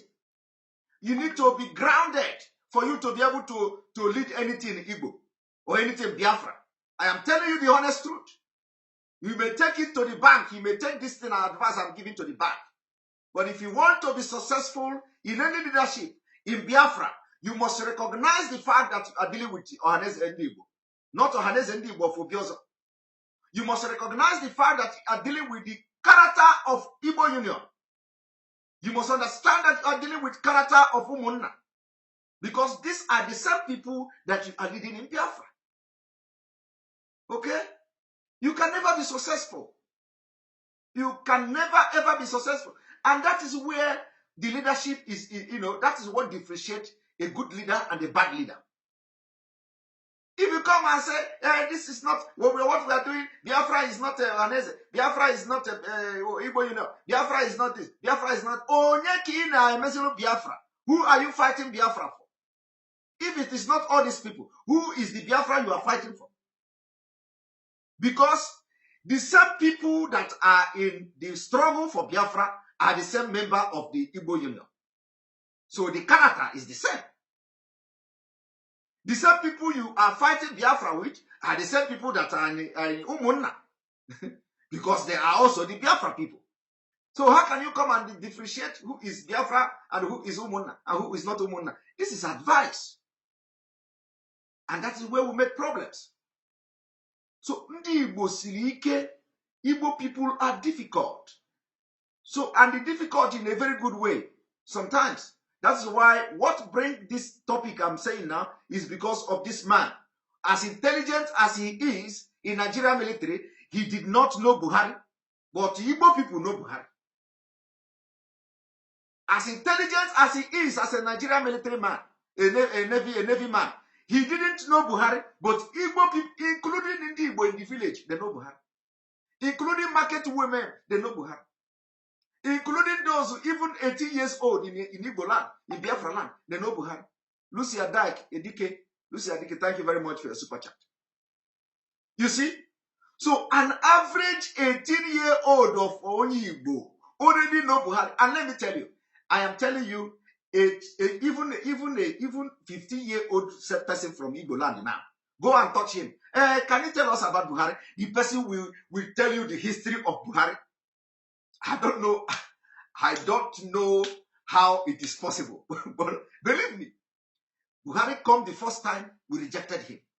He come the second time, we rejected him. He come the third time, we rejected him. He come the fourth time, we rejected him. Even when he went to where Ishiago, we rejected him. He did everything, we rejected him. And we were telling this man, Buhari is bad. Buhari is bad. They didn't listen. They say, oh, Ndibo, don't mind them. They are always, they don't know what they are doing. They are always one way. They say, we are one-way ticket. We don't know how to play politics. They say, we don't know how to play politics. Yes, any real Igbo man don't play politics. Politics, Makwaku. We don't.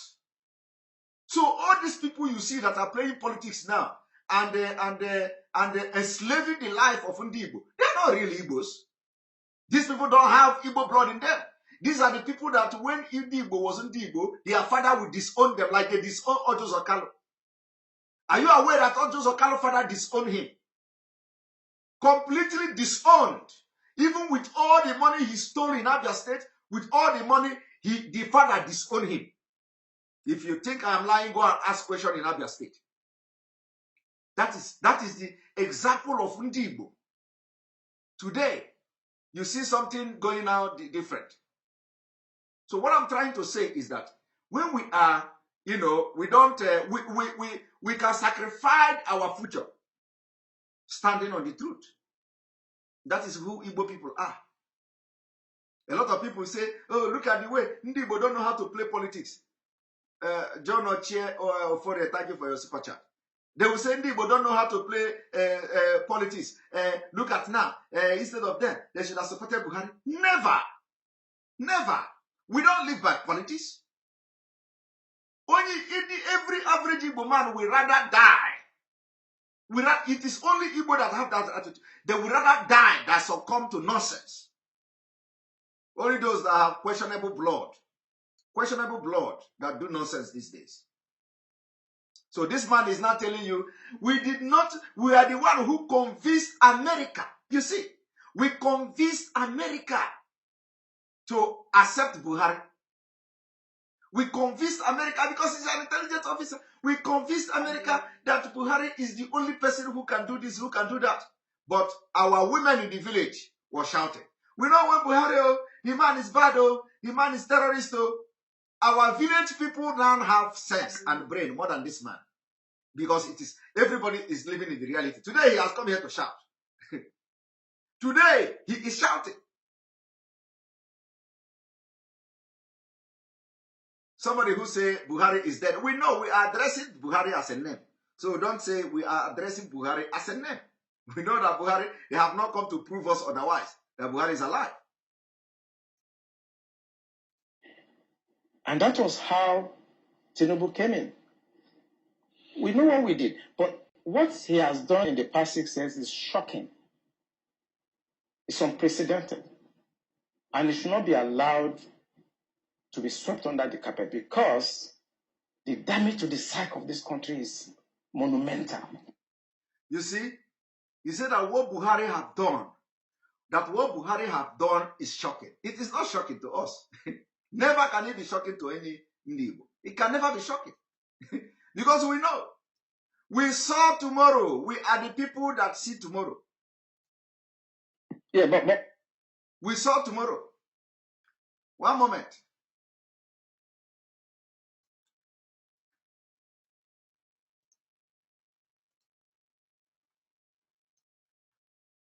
But Your Excellency, let me just follow up on something in your opening remarks when you said you had spoken with the president and on a separate occasion, his handlers on a separate occasion. So what was his response when you spoke to him about this?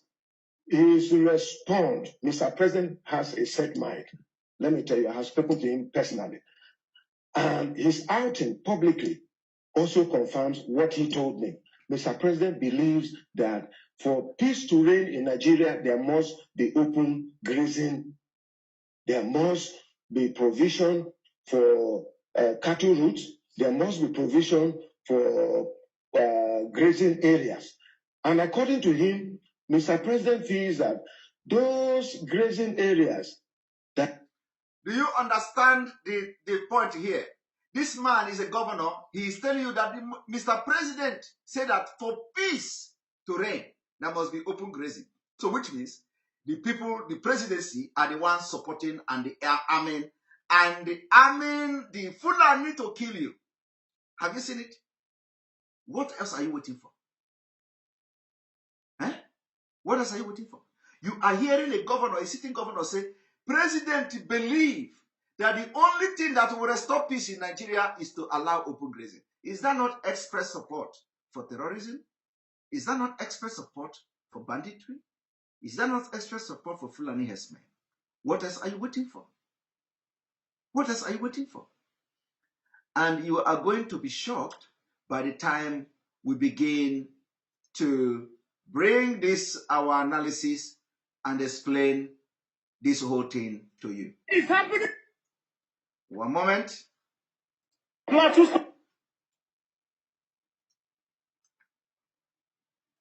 Now, I want you to watch this.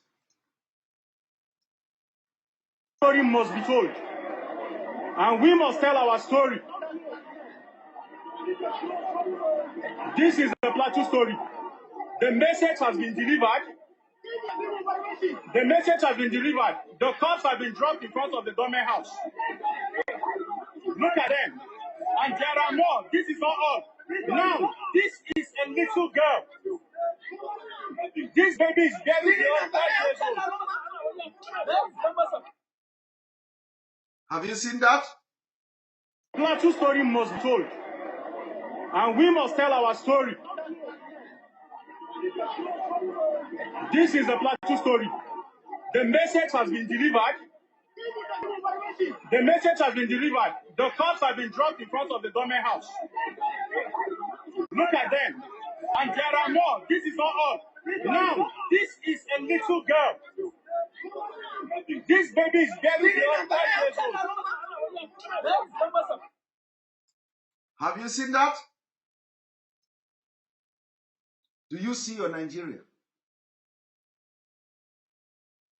Do you see your Nigeria?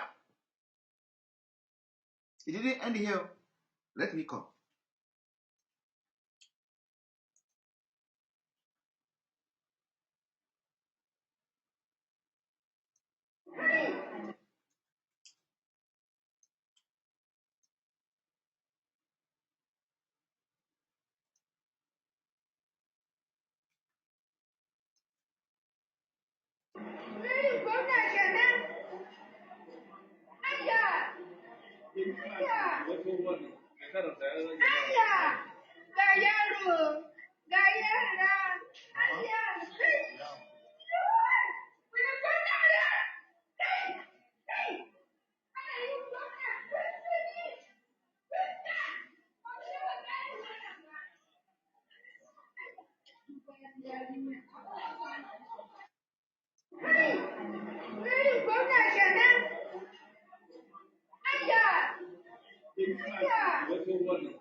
From tomorrow, we will begin to tear the foundation of Nigeria as we will be analyzing the interview coming from this man. It is something that you are not going to miss. Don't ever, if you have been missing anything, advertise it, go to your pages, post it on your pages, tell them by tomorrow we are beginning the analysis of this interview.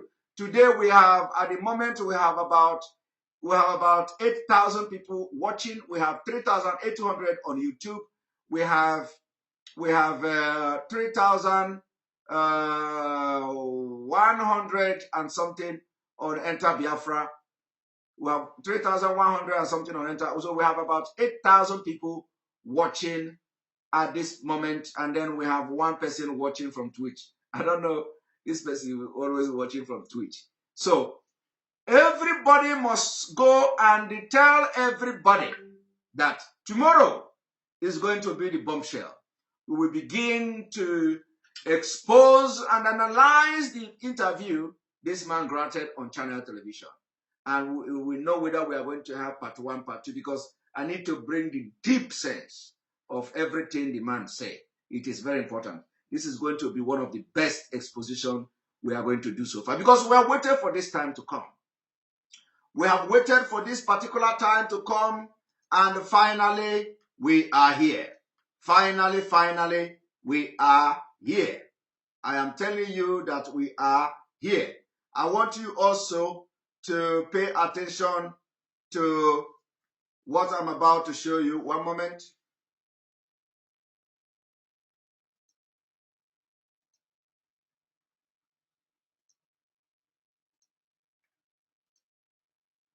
The efforts of the military to contain the situation.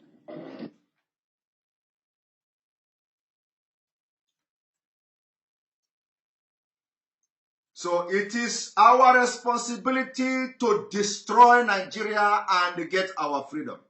Because for you to get your freedom, Nigeria must be destroyed. It doesn't matter whether it is by referendum or by war or by crisis. It doesn't matter. But you see this fight, you see this freedom, it must be we must get our freedom. The freedom must be given to us, or we are going to take the freedom. One thing is this: when we say Nigeria must be destroyed, it doesn't matter. If you have a referendum, you have already crack on the wall, and you have destroyed Nigeria. If it is by hostility, we are going to do it. If it is by war of gun, we are going to, because I know the time is coming. When those people who are hiding their money now, the so-called billionaires who are hiding their money, they are going to bring the money for the war. You are going to bring let me go and mark it today. You will bring the money in a very tight situation. The money will come. You will spend that, because if you don't spend it, if you don't spend that money to get arms and ammunition to protect our land, to prevent Afghanistan from happening in Nigeria, you will all be dead. At least, even if you are not dead, then you will not go to Nigeria again. Thank you very much, Chidozie Onyemerukwe, for your super chat.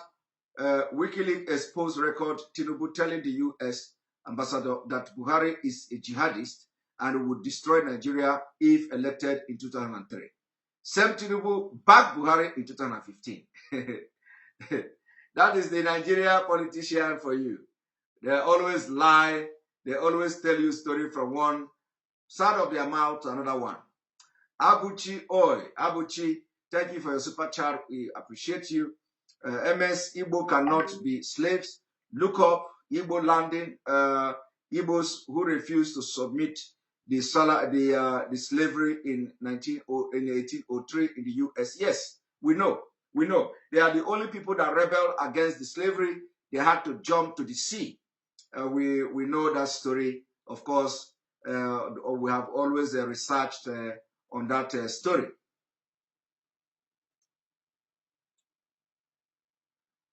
And Nwankwo James. Simon, my friend's husband was killed in Jos on Sunday, and her younger daughter was kidnapped. I'm so sad.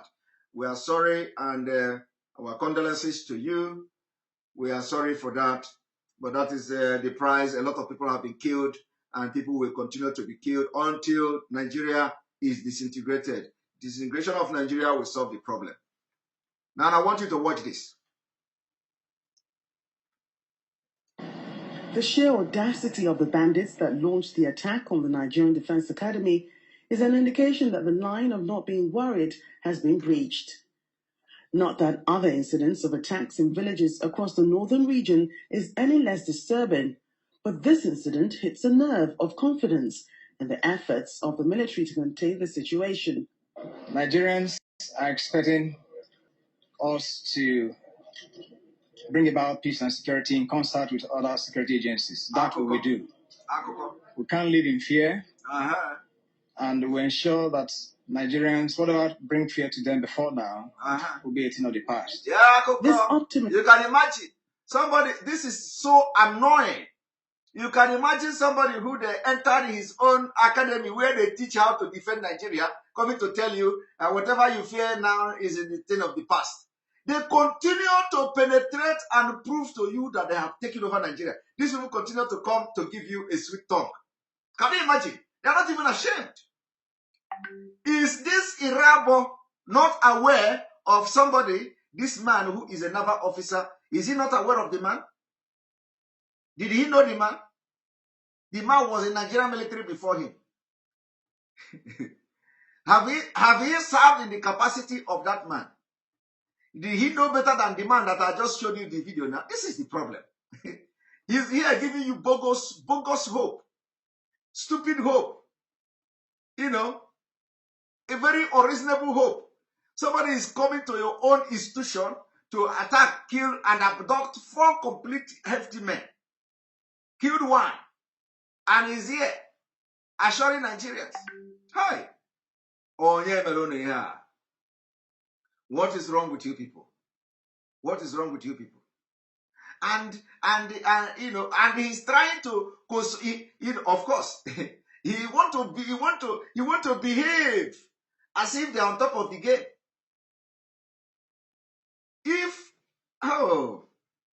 If the people can actually enter Nigeria Defense Academy, hey, people don't. They are trying to make you not understand the, what it means, the gravity.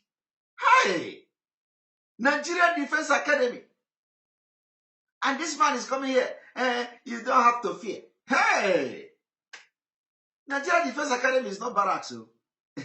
It's not a barrack. Do you understand that? But from tomorrow when we start, you understand what is, why we were where we were. All right, let us continue. Optimism expressed by the Chief of Defense Staff was helpful in calming nerves, but when the security apparatus meant to protect citizens comes under attack, then the common man begins to wonder if the bandits can be defeated. A feeling heightened by the Kaduna State Governor, Nasir El-Rufai. Our unanimous position is what is needed now is to wipe out the bandits. We must go into this forest. Nobody living in that forest is innocent, and just kill them all. The same can be said of the police who have in recent times fallen victim of attacks on their stations. Cases of these happening in the east of the country. Here, the Inspector General of Police also speaks on quelling the matter. What is seriously worrisome in the southeast is gradually being checked, and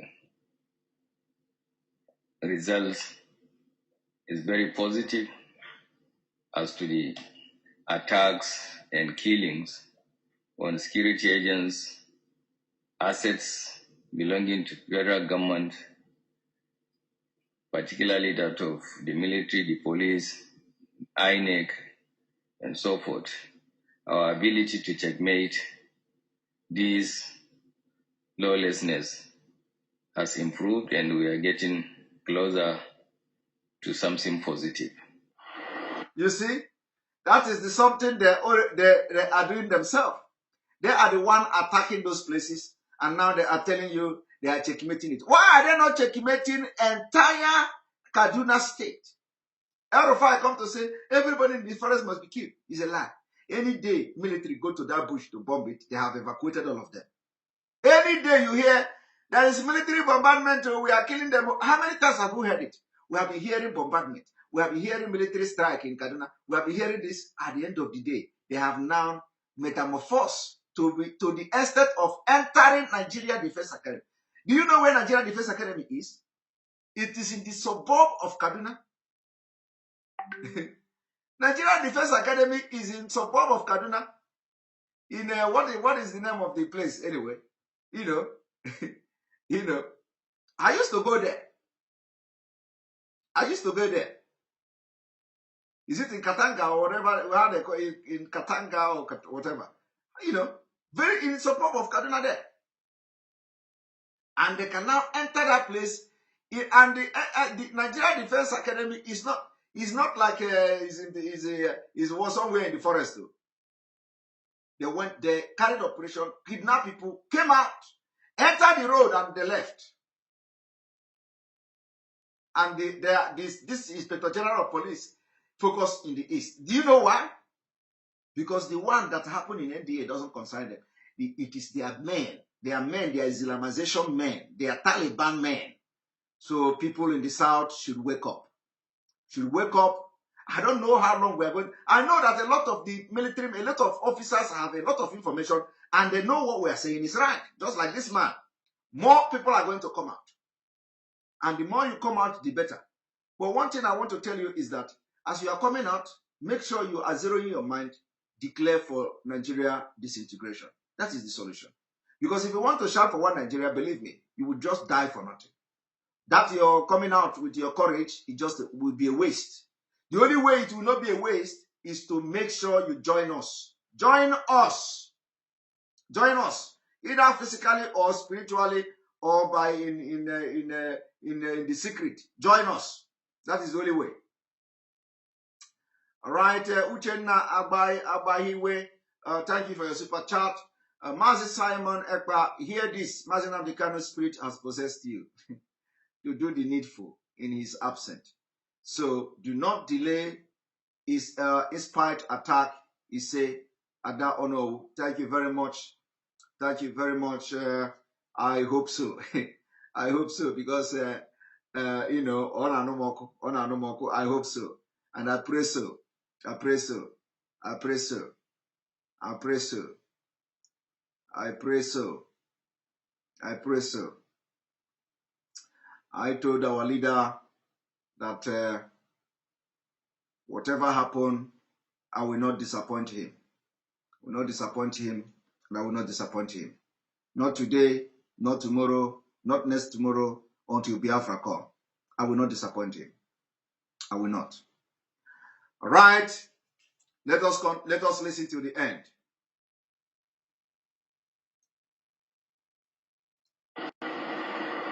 A lot is going on in the country at the moment with railways and other policies that show the federal government is making attempts at economic development. However, at the same time, there's so much violence that seems to water down the progress. In the end, something has to give. Many hope that peace, stability, and unity trumps over death and destruction. The main destruction is yet to come. You people are we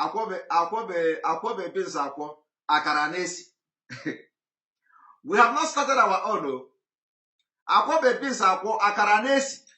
Hey, we have not started our own. We have not. We have not. Because this journey we have embarked is journey of no retreat, no surrender until Biafra come. So we are going to stop here and we are now entering our interactive section. I want to stop this program at exactly 2 hours, 30 minutes. By tomorrow, we start the exposition, the biggest exposition, and make sure you don't miss it. Make sure you don't miss it. Make sure you don't miss it. All right. We are starting now. Welcome and join us.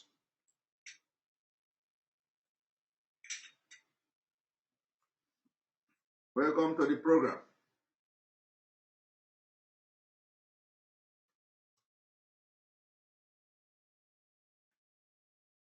Here we go. Come and join us and let us rub mind on the focus on this comment, focus on the exposition you've watched today, and the advice we have given to this man who say killing him will not solve Nigeria problem. It will solve, the Fulani never wanted to solve Nigeria problem anyway. So, all right, welcome to the program, Michael.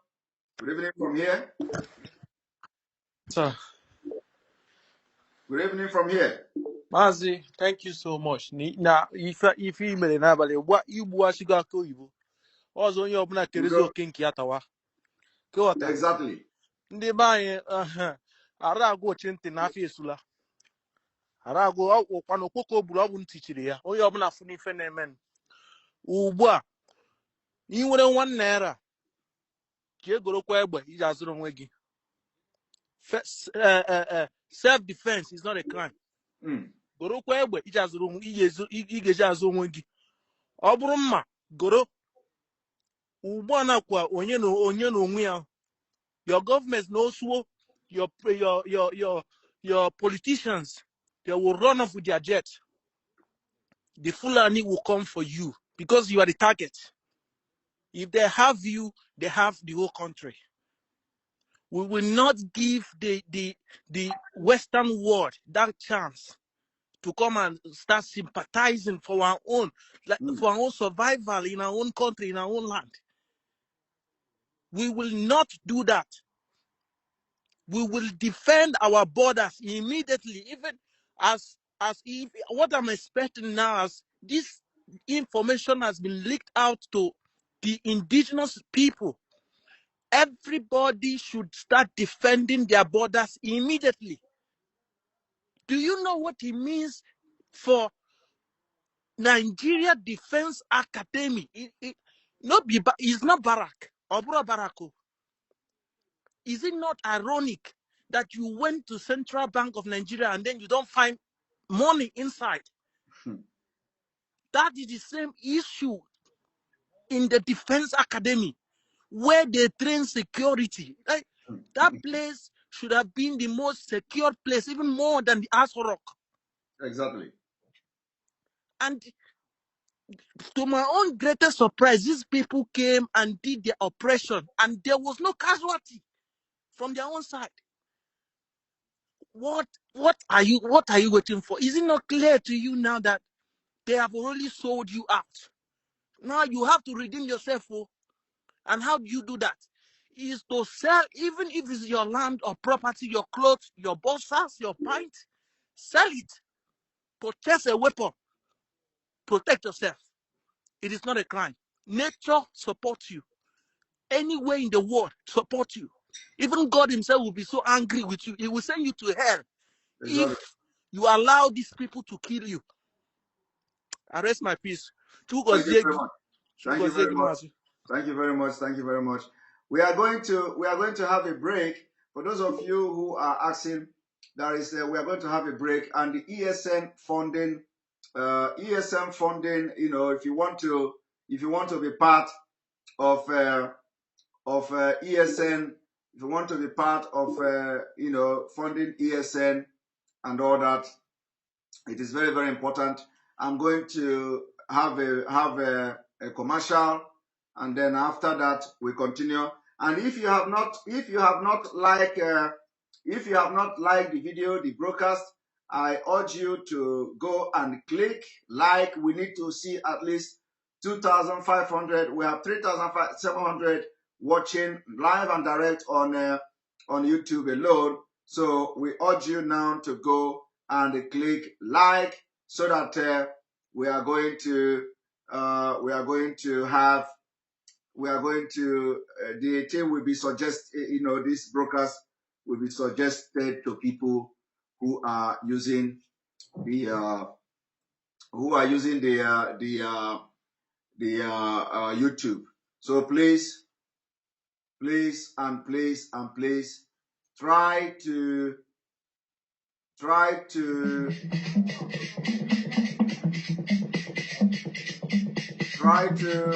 go and click the like.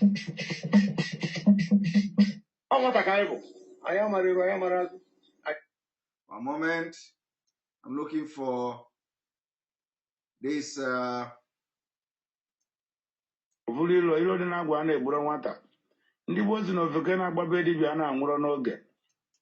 One moment.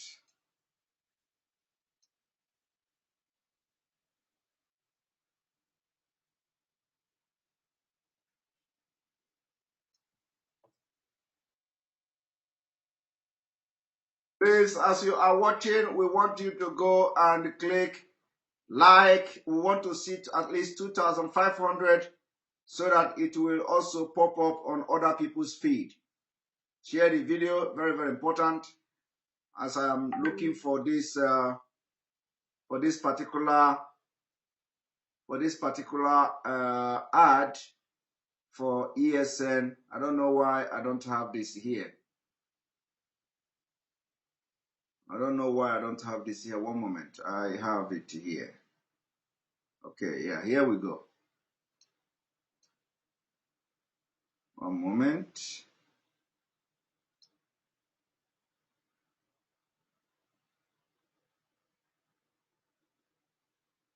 Okay.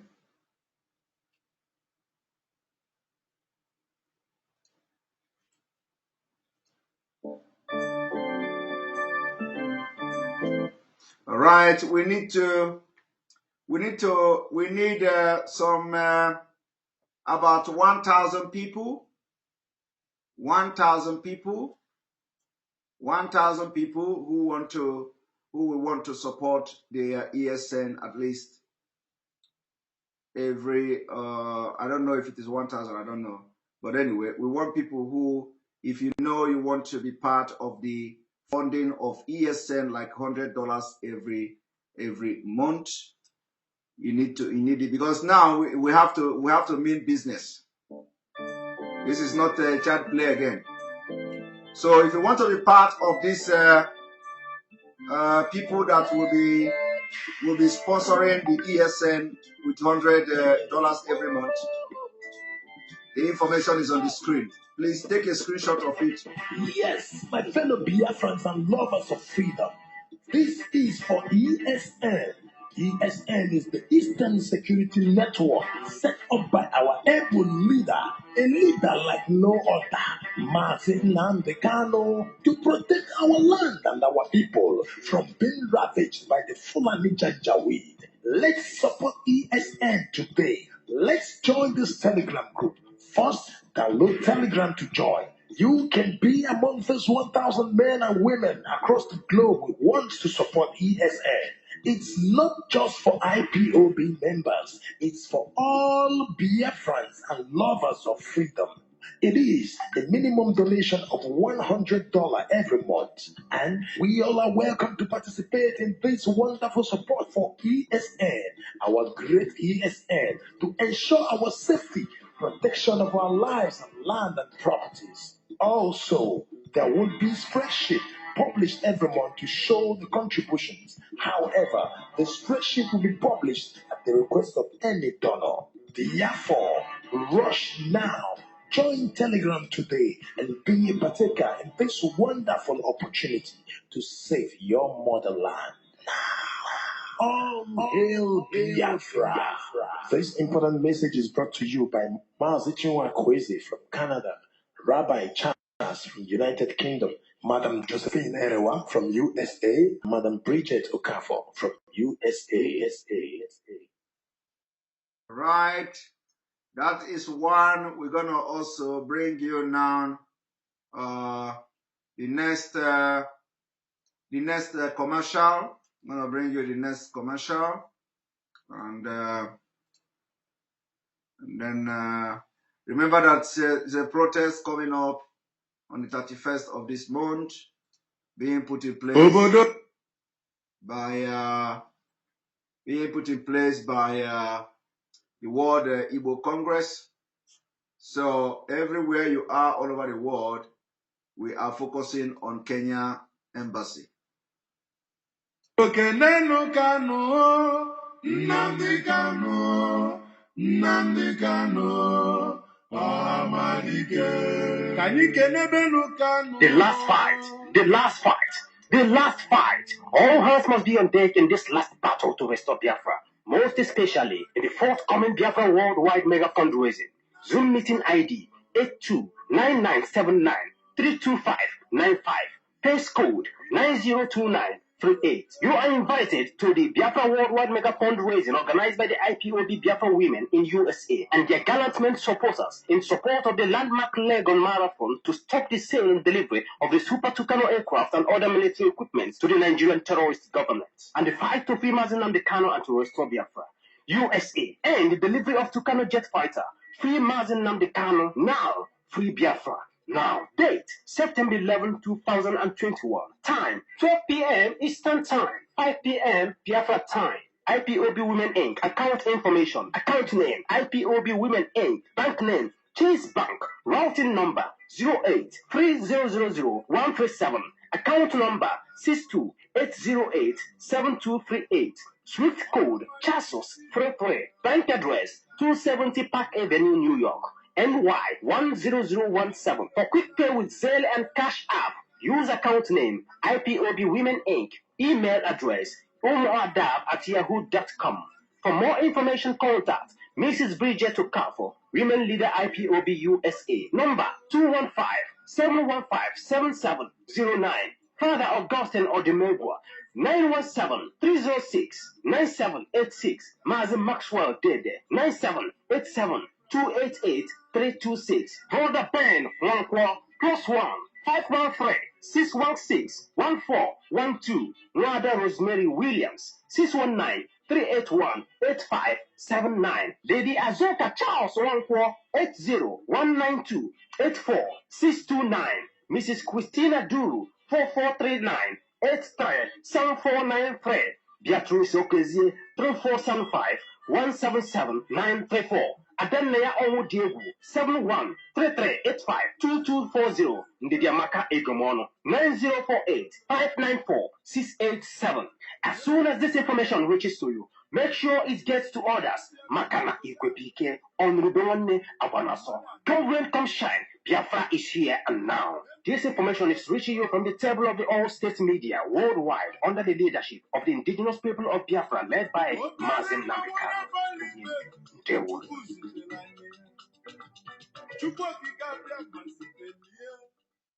Right, all right. Thank you very much. As we now will begin, I think we have one more commercial before I will have to make sure that these commercials put somehow so that it will not be wasting time to look for them. So we are having our last commercial before we allow people to continue talking.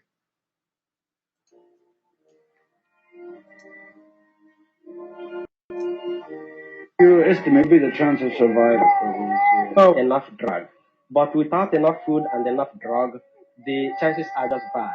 So I could say that some of them have chance of action, and then they come out so sickly. And then they are brought down here, and we have to see all what we can do to help them and treat them. I see. There's no question of surrendering for these people, despite. Oh, no. That doesn't come into question at all. Because we know that surrendering means death.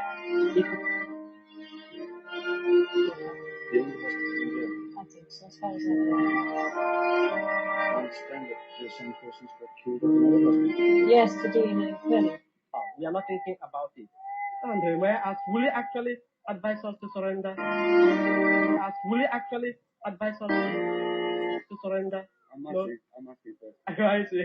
No, that doesn't come into question at all. We don't think. So on the 31st, we know what it means. It just means death for us all. No, we are not going to surrender. global protest on Tuesday, 31st August 2021 at major cities of the world to stop the Nigeria state-sponsored genocide. So make sure all Thai Union, IPOBs worldwide, everywhere you are, make sure that you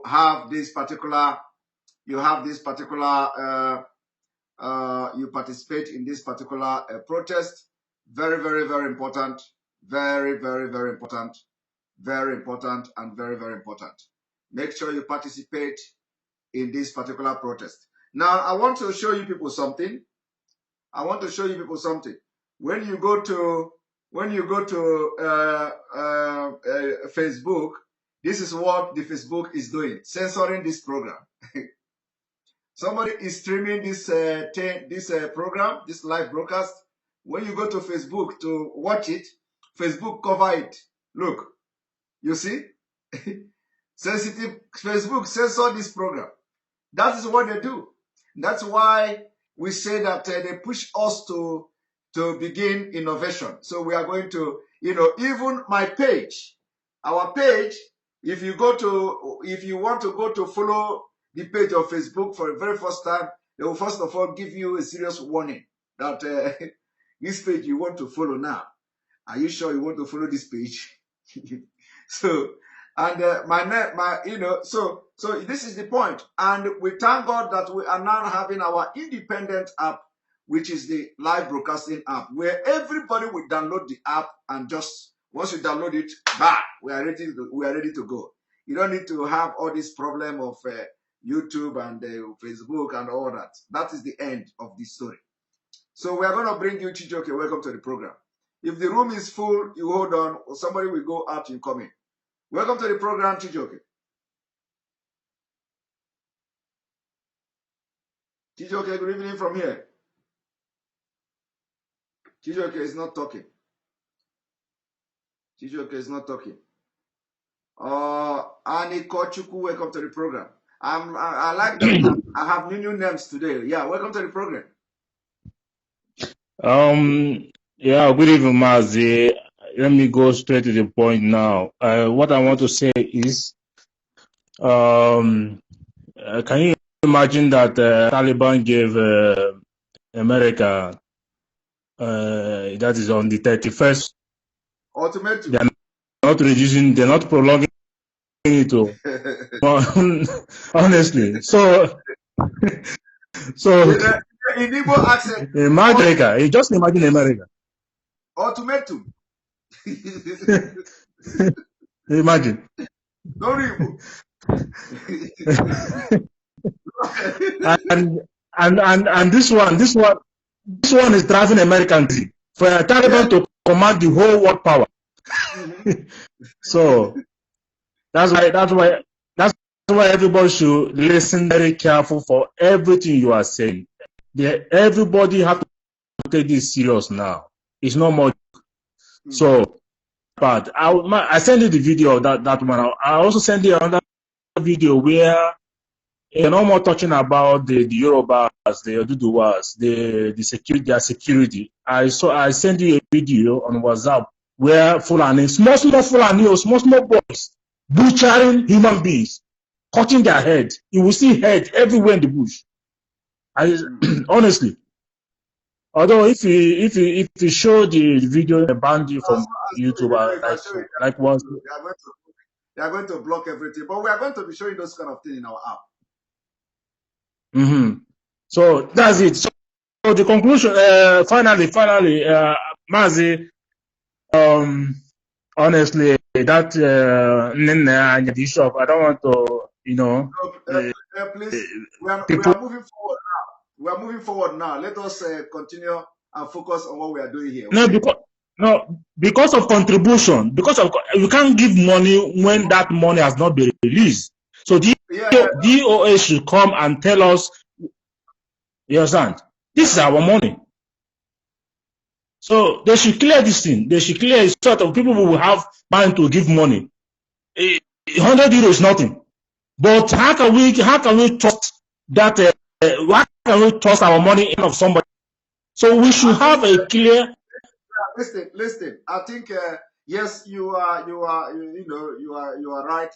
But I think this contribution now is going to be approved. The accounts that approve that Onyendu approved directly by himself. So it is not going to any different account anymore. This is completely a different account, which is for ESN.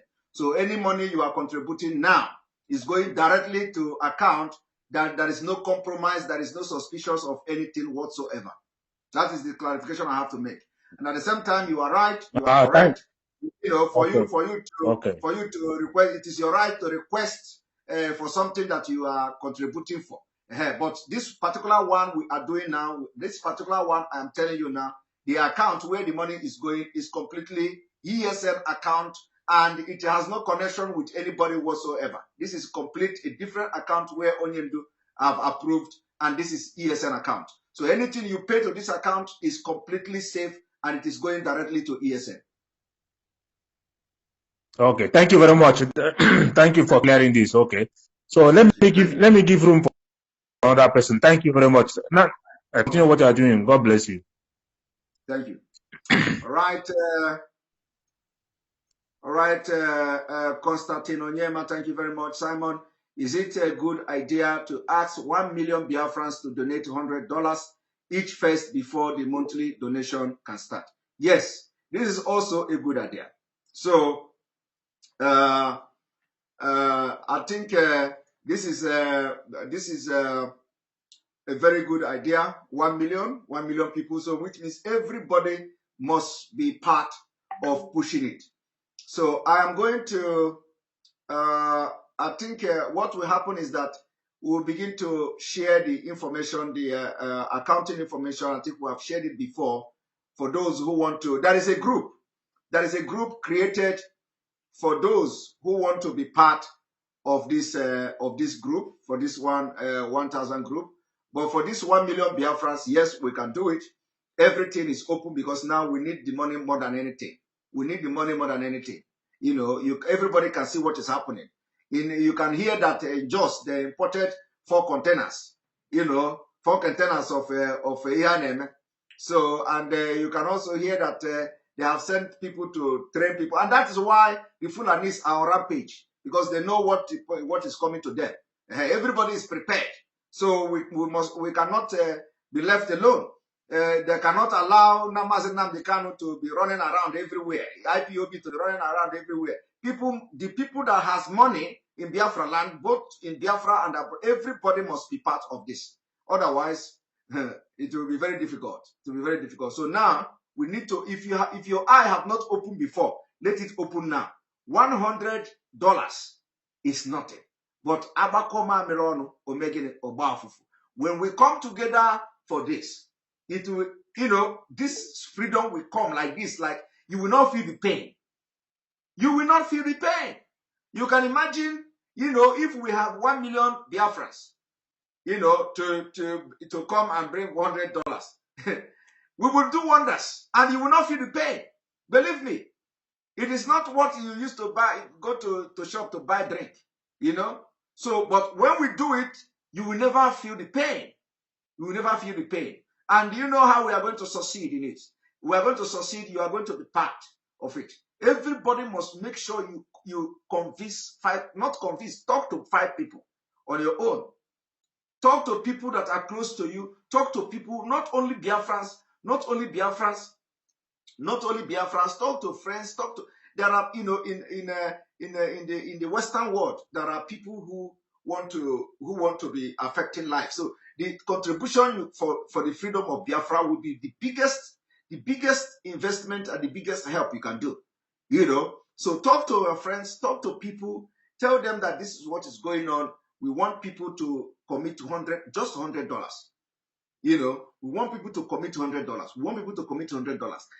You are not going to feel the pain. You are not going to feel the pain. So we are going to make this thing already. The group is already there. I don't know how many there are now for the 1,000 people. I don't know how many there are, but the group is already there. For those who want to belong to the group, please, you have to also, I think the information is there. I've just played it.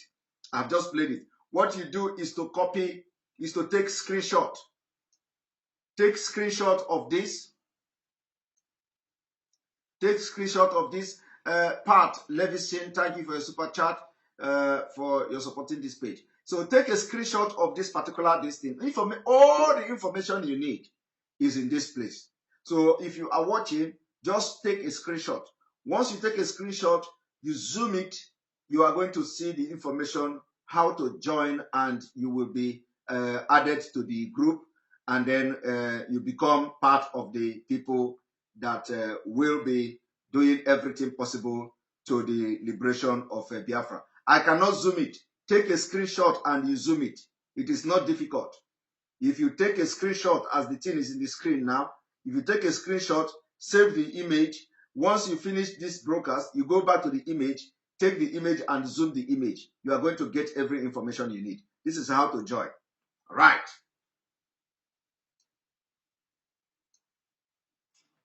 Okay, so now I'm going to bring you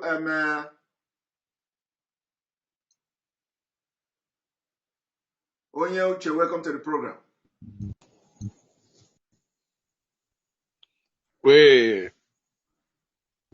Good evening, sir. Good evening from here. I want to thank you very much for at least how you managed to handle all this issue concerning this DOS, that, oath this, oath that. I appreciate everything that you did towards that. Thank you. Okay. Now, coming to the issue of all this, the current situation on ground now.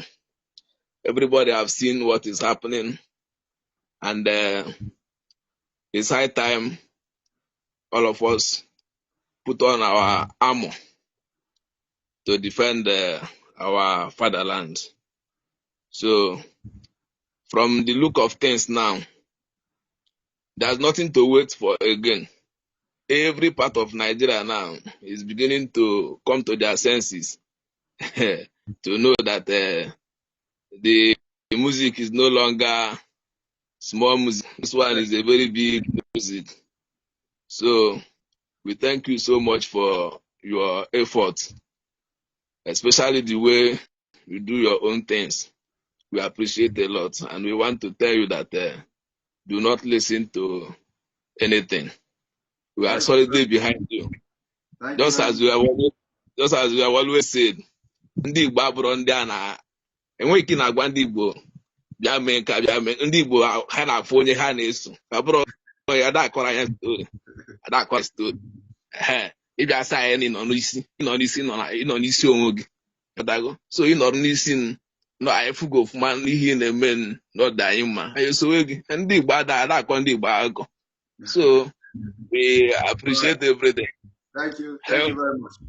Ọ na ha n'ife ị na-ekwu, they will take corrections. Mana ha nọrọkwa n'ife ị kwuru, so gbadoro. When the consequences come, they may not have the time to retreat their steps. Mana ha nukwu ife ị kwuru, we thank God. So thank you very much. Thank you. Thank you very much. Thank you very much. I appreciate it. All right, Classic Queen B. Thank you for your super chat. Hello, Simon. Download the Army General interview before they remove it. Thank you for your analysis, and may God continue to strengthen and bless you. Amen. Thank you very much. I will try to download it. I know they will not delete it. It has been shared everywhere now.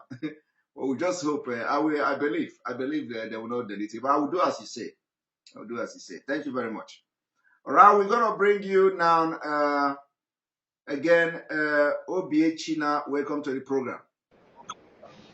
Hello, good evening, Mazi. Good evening. Welcome to the program. Thanks so much for the exposition for today. Thank you. It was really mind-blowing.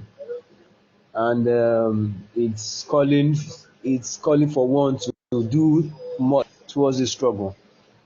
Concerning the account, I'm suggesting, can't it be posted, pasted on your description, so people can easily, copy it from there, if they want to make any payment. Yes, It's I an will. opinion. Yes, on the description where? Your description of your program, that's on the description of the YouTube section of Okay. it. Okay. Yes, because at times people could just click on that description and it shows you everything. So as Okay. much as you're making a poster on your screen, you could also advise people to check the description. Everything is there for people, so there Yes. won't be any mistake. I don't know if that will work out. That's a good idea. That's a good idea. It is going to be. So I think from henceforth, maybe every time you call for that donation, I think if you just put it there, people will be it will be easier for people to just copy it and and do the Yes. needful. All right. Yeah. And secondly, this thing you just said about very soon our accounts, EFCC. This is just a news recently. EFCC has ordered the banks for them to investigate all their customers to know how they are getting their source of income. To me, it's in line with what you're saying, because very soon all these billionaires, I believe they're trying to find a way to stop them from actually, like what you said, they're attacking those prominent people. Yes. And do everything possible to stop these billionaires, since they have accounts in Nigeria, from doing anything, because they feel those are the people that will support these things. So I think it's high time because it is more, it's not my business, and I can fly a plane out. If they fly a plane out, their people are still going to be affected by it. So I think it's high time. The earlier the better, because if they delay now, it's going to be dangerous for them to, because as you are speaking now, they are making plans. And the EFCC chairman is he not the son to Malami? Yes. He's the Yes. son to Malami. He is the son to Malami, so they are making plans about concerning this. So every billionaire in Igbo land should wake up and do the needful right now, because this is not. There's no time wasting. This is not between now and 6 months. Is too much. I think they need to do something right now. So this is just my contribution regarding this. Thank you. Thank you so much. You've really given us courage after the last event that happened. I was broken down. But thank God so much for the spirit and wisdom God is giving to you regarding the struggle. Thank God you. bless. Thank you. Yeah. Bless you. All right. We're going to bring you Johnny. Johnny, welcome to the program. Yeah, hello. Hello, welcome to the program, Johnny. Yeah, can you hear me? Yes, I can hear you. Good morning from Hello? here. Good morning from here. Oh, yeah. Okay, good morning too. Actually, I've been absent for some 2 days now because Yes. I've been very, very, very, very upset. Very, very, very upset with the recent happenings with you and the DOS and whatever.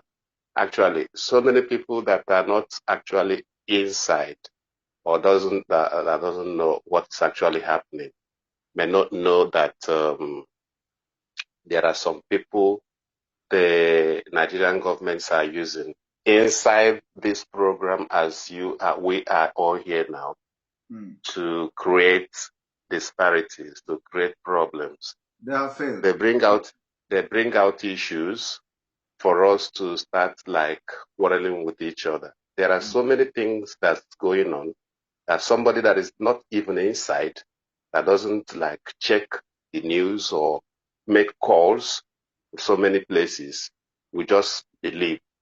There are so many embezzlements that they are not true. Just to let people know here, there are so many things they say about somebody ate this money, somebody ate that money. Those things are not, some of them, majority of them are not true. They're just bringing issues so that there will be division in the house. People should know about this. And when this media, when we start like ignoring so many things, the better we'll go. I've been into this struggle for years, since 2015, 14 even, you know. So we have seen so many things. You are doing a very great job, but so many other things people have said, even with my own investigation said, so many good friends of yours that you've sat down with you, talked with you, have equally discussed with me. I may not be so comfortable like you today now bringing one account, another account existed some other time, or another issues existed some other time, and then there will be an advertisement for people to pay money to this, to pay him. So many people are not happy. So many people have decided today not to even pay money to anywhere because Nigerian molds have brought out issues to show that they are eating ESN more while they are eating IPOB. But I'm only trying to tell people that such things, there are no serious truth about all this. People should not relate. my brother, you are making a very good point. But that is the reason why there is leadership. That is the reason why when you notice this kind of thing, we need to put it to a stop by making clarifications. And that clarification, I don't know whether it has been made. So those clarifications, when nobody is responding and making clarification to all these things, it raises more concern. You understand? So there is always, it is not like nobody is accusing somebody specially, but when something like this come up, knowing fully the kind of people we are, there is a need for for some kind of clarification so that people will be cleared. Like those who are attacking me and asking me, you didn't do this, you didn't do that. I have been saying that I did this, I did that. I have been trying to clarify. Yes, let me tell you, but if you even do not that one, okay, even that one, my investigations, even after that period, because you told the public, yes, that you did that you swore an oath. I had everything you said. You swore an oath, and Mazi Kano, our amiable leader, supervised the oath. Fine. I'm directly inside the system. Oaths most times are being supervised by coordinators. Maybe yours was a special and was a different type of oath that Carlo supervised. Most oaths are being supervised by regional coordinators. So, but I never doubted you because you've been doing a very good job here, and I've been following that. So, if our amiable leader was able to allow you to even go as far as conducting an interview, which means he have seen something very, very, an international interview, he allowed you to do that, and you told people. But these are not most of the things that we shouldn't be talking here because. But only what I'm trying to say is, I wanted to ask because for some 2 days now, I've been out trying to gather so many informations, trying to even call you personally, but I said there's no need because there are so many other things. Even DOS, some people may not actually understand what is DOS. For real, DOS, they are not just physical for one person, just one. It's from all parts of even Nigeria, Europe, America, and so many places. Remember that if you are an insider, you have to also think about what you are talking now. Is it a right place to talk about it? But you can go ahead because you are an insider. No, I am only trying to, because you see the problem. Most times things that happen inside, they don't bring out to the public, and public keep having lots of misunderstanding. So this is this. If there is anything between the EOS and the public, and you, or with the modus operandi of IPOB, this shouldn't bring any problem at all. Nobody is an island. Everybody must work together for one goal. If it starts from now, having misinformation, one group, another group, there will be a very big problem. And so many people might go down for it. Okay. Now let me just because this is not I think we are past this stage, but because you have spoken at length, let me give one advice. Let me give one advice, which I may not give anywhere. I think the advice will be public here so that it will go a long way to solve a lot of things if it's being implemented. Now, this is the advice. When this kind of thing happen in a movement like this, and a lot of people are bringing allegation upon allegation and upon allegation, the solution is very simple. The solution is very simple. The allegation is somebody embezzled money. Who is the person? This is the person. A lot of people have made allegation, one person, two person, and you know the implication of that. The consequences of that is that, like you said, people are no longer paying money. Now, if it is the government of Nigeria sponsoring it to bring disaffection, what should the leadership do? The leadership should look for a way to solve it. How do you solve it? Our own is that we talk, we give you solution, we provide solution, we don't just criticize. How to solve it is to come public. Because already the thing is in public. Either you come public or you bring the person who laid the allegation and solve the issue internally. And then the same person who laid the allegation will now come publicly and say, now we have sorted this thing out. This is it. This is it. It was my mistake. Problem solved. If you don't want to do it that way, the other way to solve it is that you that were accused, after solving it internally, you come public, because this is a public service. You come public with the person who made the allegation and you. And then you give a very brief, not to go into detail, a very brief explanation that it was a misunderstanding, you have sought this thing out, and there is no money missing anywhere. That everybody have come to understand it. And then the person will explain, that is the end. So immediately the public see both of you, that you people have gone internally to solve this. Remember that what you are trying to solve is the people who are now having fear. Now, you come publicly, it means that you have done your internal work. It doesn't matter how you come up to how you ended up coming to the program, to Radio Biafra or any place. And then you come to say, we have been able to solve this thing. It has been a lot of misunderstanding and all that. Chicken up, everybody will go back. Nobody will talk again. People mind will come back again. But when you begin to play some kind of, if you begin to, distance yourself or pretend as if nobody is talking, or pretend as if nobody is laying allegation, or pretend as if somebody is more important than the other, or pretend, so this kind of pretending are the thing that is spoiling things, the thing that are giving people concern. So this advice I give now, I will stop it here, because if I go further now, it may spoil it. So the advice is that if something like this happens, that is where the leadership comes in. That is why everybody should pray for God to give wisdom to solve problems. When this kind of thing happens, I remember that most of the people that come public to do something, they have tried internally to solve it. It didn't work. If you are insider, you know.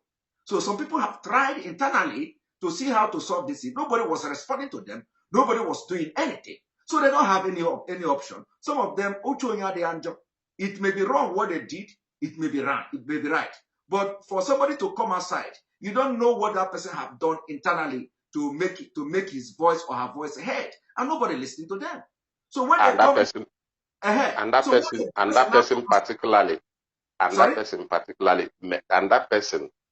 particularly may not have done anything. No. You may be correct.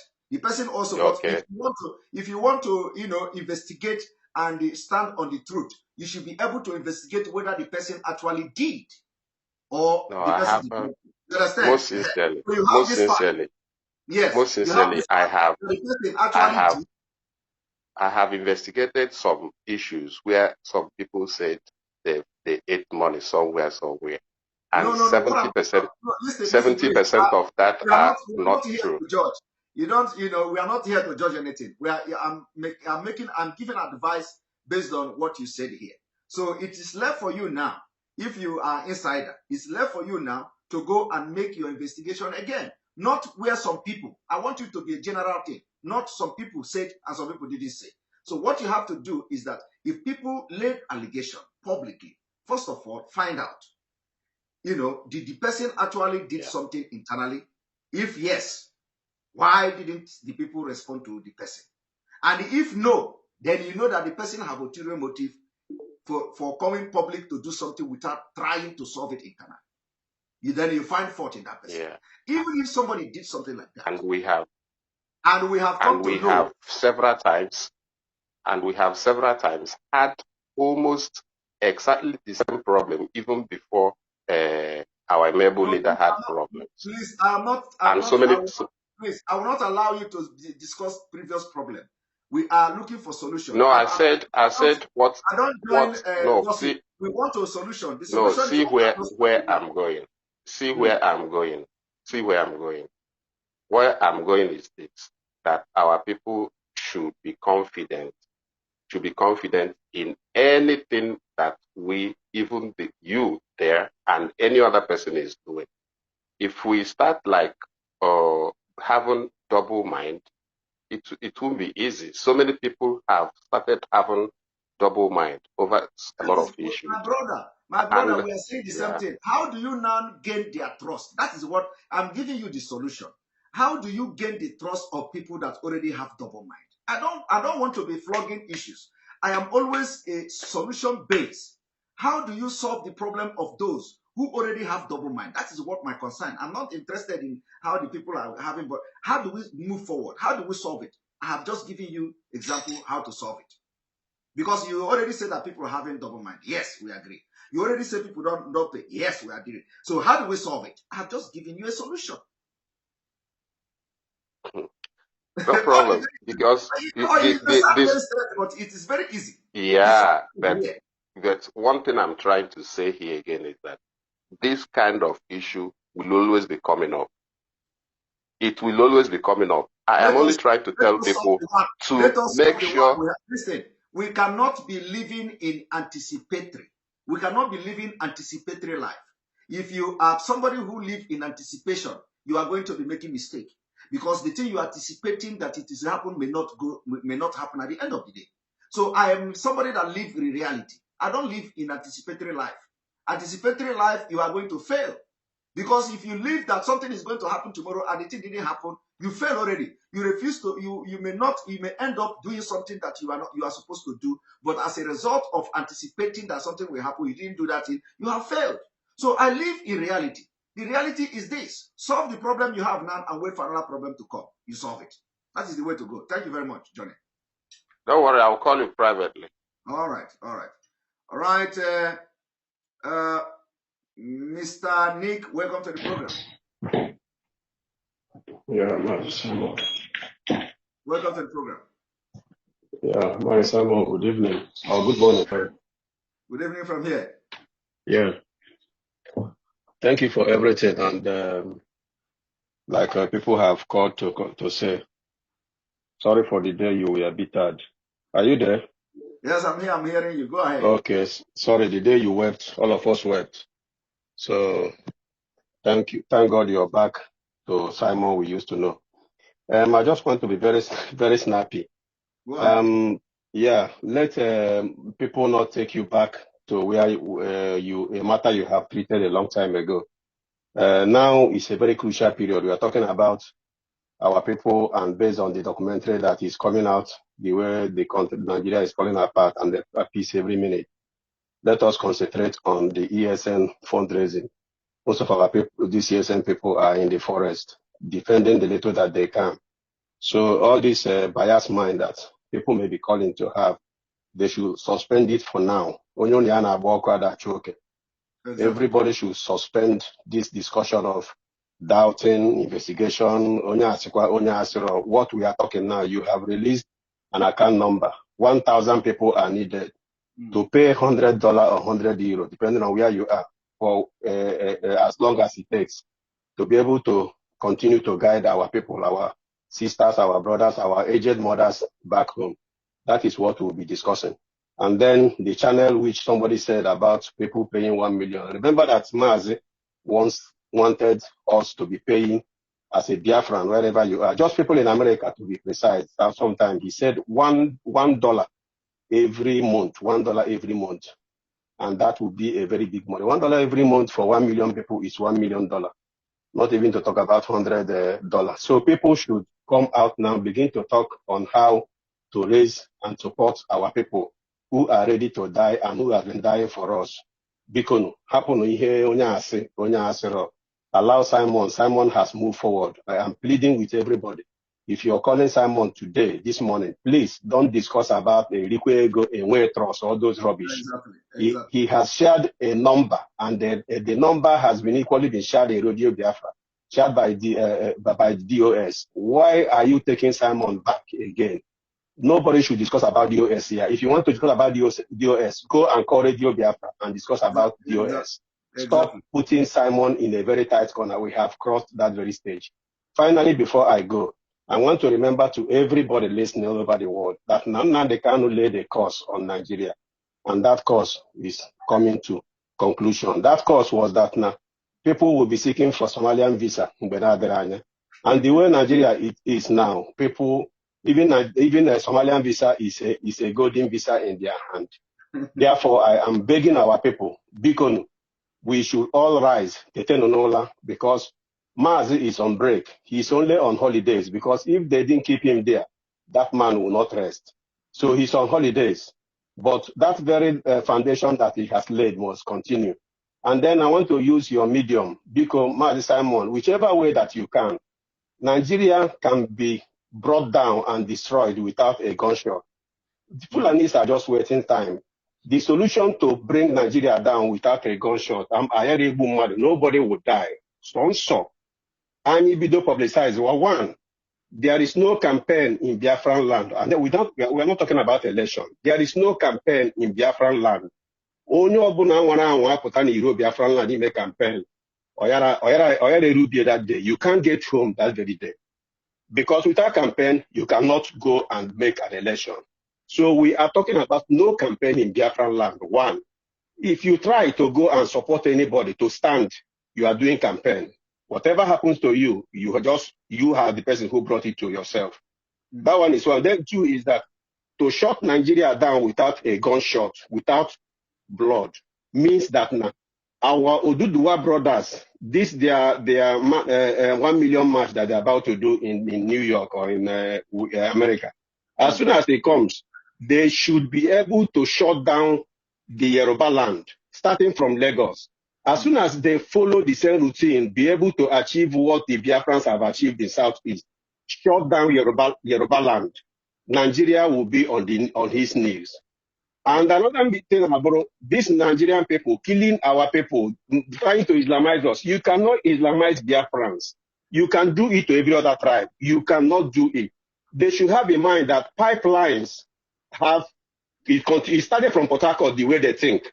They think that it's only South that can destroy pipeline. Pipeline passes the whole Biafran land. And when they continue to do what they are doing, all these Western world that don't want to say anything, all these lost world leaders that are keeping silent and quiet, they remember that pipeline passes through Biafran land. As soon as we remember that this pipeline, something has to be done, they can't be able to go and pick their people like the way they are picking in Afghanistan now, begging to give them just 2 days, 31st of August. Taliban is saying, no, we can't give. When pipeline issue enters Biafran people's head, it will be too late. Nobody will take his own citizen from Biafran land or Nigeria to be precise. Thank you very much, Simon. May God bless you and continue to do what you're doing. May God bless you. Good morning. Thank you very much. Thank you very much. Appreciate it. All right, I'm going to bring you in. We have new people, a lot of new people here. Chukuma Nwa Igwe, welcome to the program. Chukuma Nwa Igwe, welcome to the program. Chukuma Nwa Igwe is not talking. Jesus is my father. Please, you have 1 minute. Welcome to the program. 1.5 minutes, 2 minutes, because we don't have time.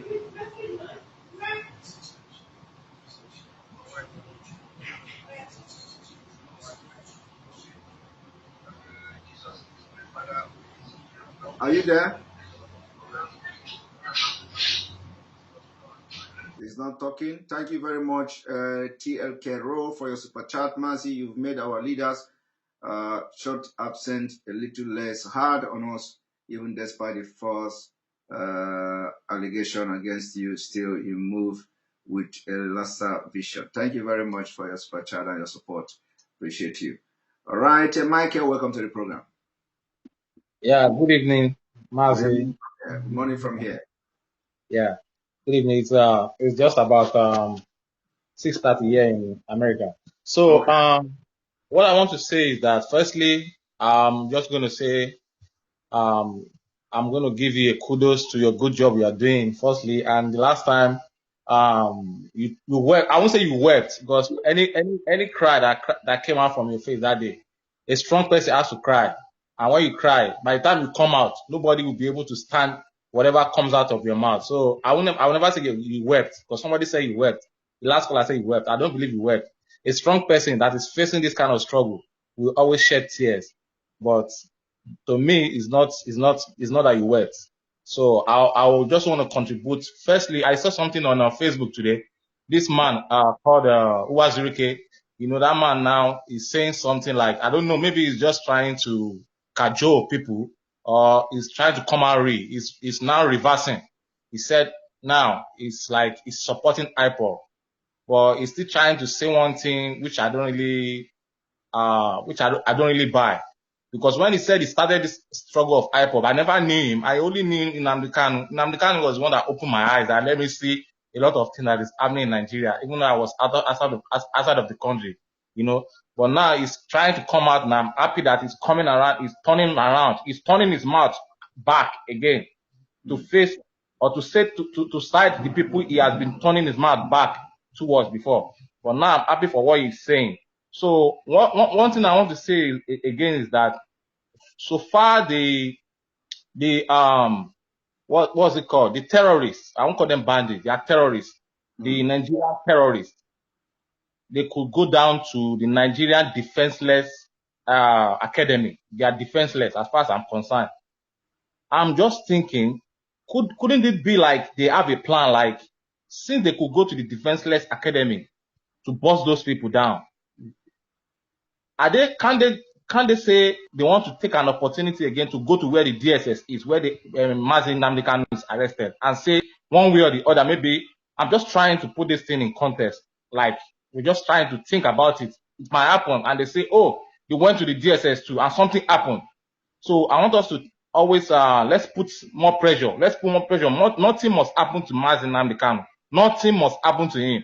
Because the way I'm saying things, the way I thought, I'm thinking about things. What happened in the what's it called? In the Nigerian Defenseless Academy? You said it happened in somewhere in Kaduna or wherever, I don't know. The same thing that happened in the Nigeria Defenseless Academy, it can happen in DSS. So they should be very careful. Nothing must happen in DSS right now. Until Mazina Nnamdi Kanu come out from there, anything can then happen, but not now. So that's what I want to say, because I just want us to think about it, because these people are playing games so much and they are playing with our intelligence. We are smarter than them. So that's all my contribution. Thank you so much. Thank you very much. Thank you very much. I appreciate it. All right, Kenny, welcome to the program. Welcome to the program, Kenny. Yeah, hello. Yes, welcome to the program. Good evening. Good evening. From here. How are you doing, bro? Can you, there is noise there. Can you talk, please? We have one and a half minutes. Okay, can you hear me? Yes. Okay, I just want to thank you so much for the work you are doing for Biafrans. I say may God bless you. Thank you very much. And about what happened in Nigeria Defense Academy, it shows one thing. They are just trying to pass, a message to Nigerians. They are just trying to let us know that nobody is safe. We should try everything possible to defend ourselves. So I thank you once again. Keep up the good work. God bless you. Thank you very much. Thank you very much. I appreciate that. Thank you very much. All right. Open Mind, thank you very much for super chat. Jessica one, you are 1 in 1 million. Thank you. Lucky to have you. Thank you. Lucky to have you too. I will have more 2 person because this have already crossed 3 hours. I wanted to stop this program at 2:30, 2 hour, 30 minutes. Hey, he's Barry because we have so many new people here. Or Harry, Barry, welcome to the program. Yes, so good evening, sir. Good evening. Your voice is not clear. It is like, having some network issue. Hello? Can you hear me? Good evening, sir. I can hear you, but your voice is not clear. Yeah, I was moving on my network. I beg, quick one, I beg. Don't you? How about carrying it to the Mazi? We don't hear your updates again. And then inside the secondly. Update for where? Abakari, this is Abakari, so the chief tailor. So we don't know if the US, if they are taking him or they are also render him to the Americans. So we have not seen updates. You know, Nigeria is a terrorist country. They always forget, they don't remember. They can hand him over secretly without people knowing. Don't worry, I will raise the alarm when the time comes. You need to raise the alarm. I don't say with the right to give us the updates now. So with your back now. So those guys are already that wants us to follow. If I not raise the alarm, waiting again. My brother, nothing.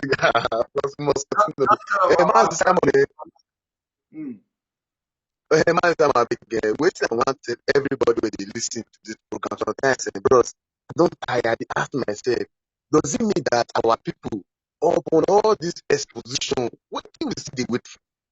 Who are we still waiting for? To even want to chase all this governor off power? Who is Umahi? Who is Beazu? Who is all these people? These people, I want people, they be number. Our leaders, they be few. They be few. They go remove them for office. Who are they who say we just look at few people don't put us for size? Bros, their children not pass maintenance, but we dey able to pass maintenance, they suffer, they die. Whereby some people don't put us from the tight corner, we dey look them.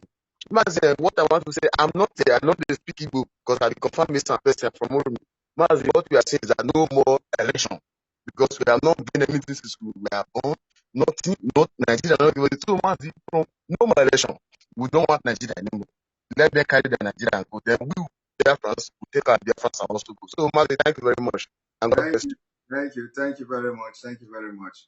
Ogechi, welcome to the program. Bros me, what's up now? Welcome to the program. You dey hear me? Good evening. Good evening. I mean, good morning. Good morning. It don't take small. It don't take now. Day for yesterday, I won't contribute, but based on say, man tire for one junction carry last month. I hope you dey get my snaps. I dey get your snaps very well. So, bros, I want play some matter give you as they go. So, I dey follow wetin dey sup for Facebook. I dey see as people dey comment. Some people say they read political science. Some people say they be politician. So, bros, you know, say based on say you come from my own village tribe, I better not fall our hand. Let them know say, man, where you come from, you know they stab. They know they stab for back. We know they betrayed people. Exactly. So according to that guy, he say, man, based on say he read political science, say you won't use idea, gather people, you go form your own group. But I let the guy know say, man, where we come from, we know the reason like that. Well, the reason like that. So, and I follow one guy, we say in our head, we come the comment say, man, Bonyans, now they attack DOS. Yes. If that guy, I'd already see and say, man, you don't talk for the matter. I say, make a pipe low. Pipe low, I don't talk. If not, Ross, I don't lie you. That guy, so me personally, I won't ban down for Facebook based on say, man, I go make sure say Facebook things, I go bring them down. So, but based on say, man, I don't call people. They don't relate with me. They say make a pipe low. I come pipe low. As I dey talk to you, so Those people, say on Monday they do sit at home for our location. Yes. I tell you, say my brother one of Dave Omai team workers. Mm. So he can't control me on Monday. I come ask and say how far and I fall out today. Now he say no. Say that they has now say what happen. He say because say they say every Monday now sit at home. Now Atlan say no. Say they don't suspend sit at home, me that they go their normal job. You know what he tell me? Say me na sabo too, me I won't betray them. Now Atlan say how now? He say me I won't send them me angels of God made a fall am. Now I say no, say you know my brother, not fit for you. He say no, say they say may everybody dey house on Monday. Why me tell am say make him dey go work? Mm. Now I say the oga pata them then tell us say we forget the issue, we dey go our normal job. He said they no hear like that for radio. Yes. Now me I come dey try to tell am, he say no, make I no call am again. Say me na sabo. Now me come pipe low. Now him come tell me say even the oga tatata for government house say the man bring money come out. Say me that they point out one or two people where they talk matter for IPOB for location there.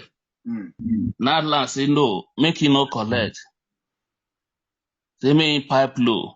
But based on say I don't want go more detail for waiting clear give me because if me that government guy go no say man now one of people wey him trust na they leak the information. But e get wetin I dey observe, e get wetin say him go tell me, e get wetin the man dey try to do. Now I make Dave Omai come out talk say him don't follow the IPOB people wey dey Ebonyi.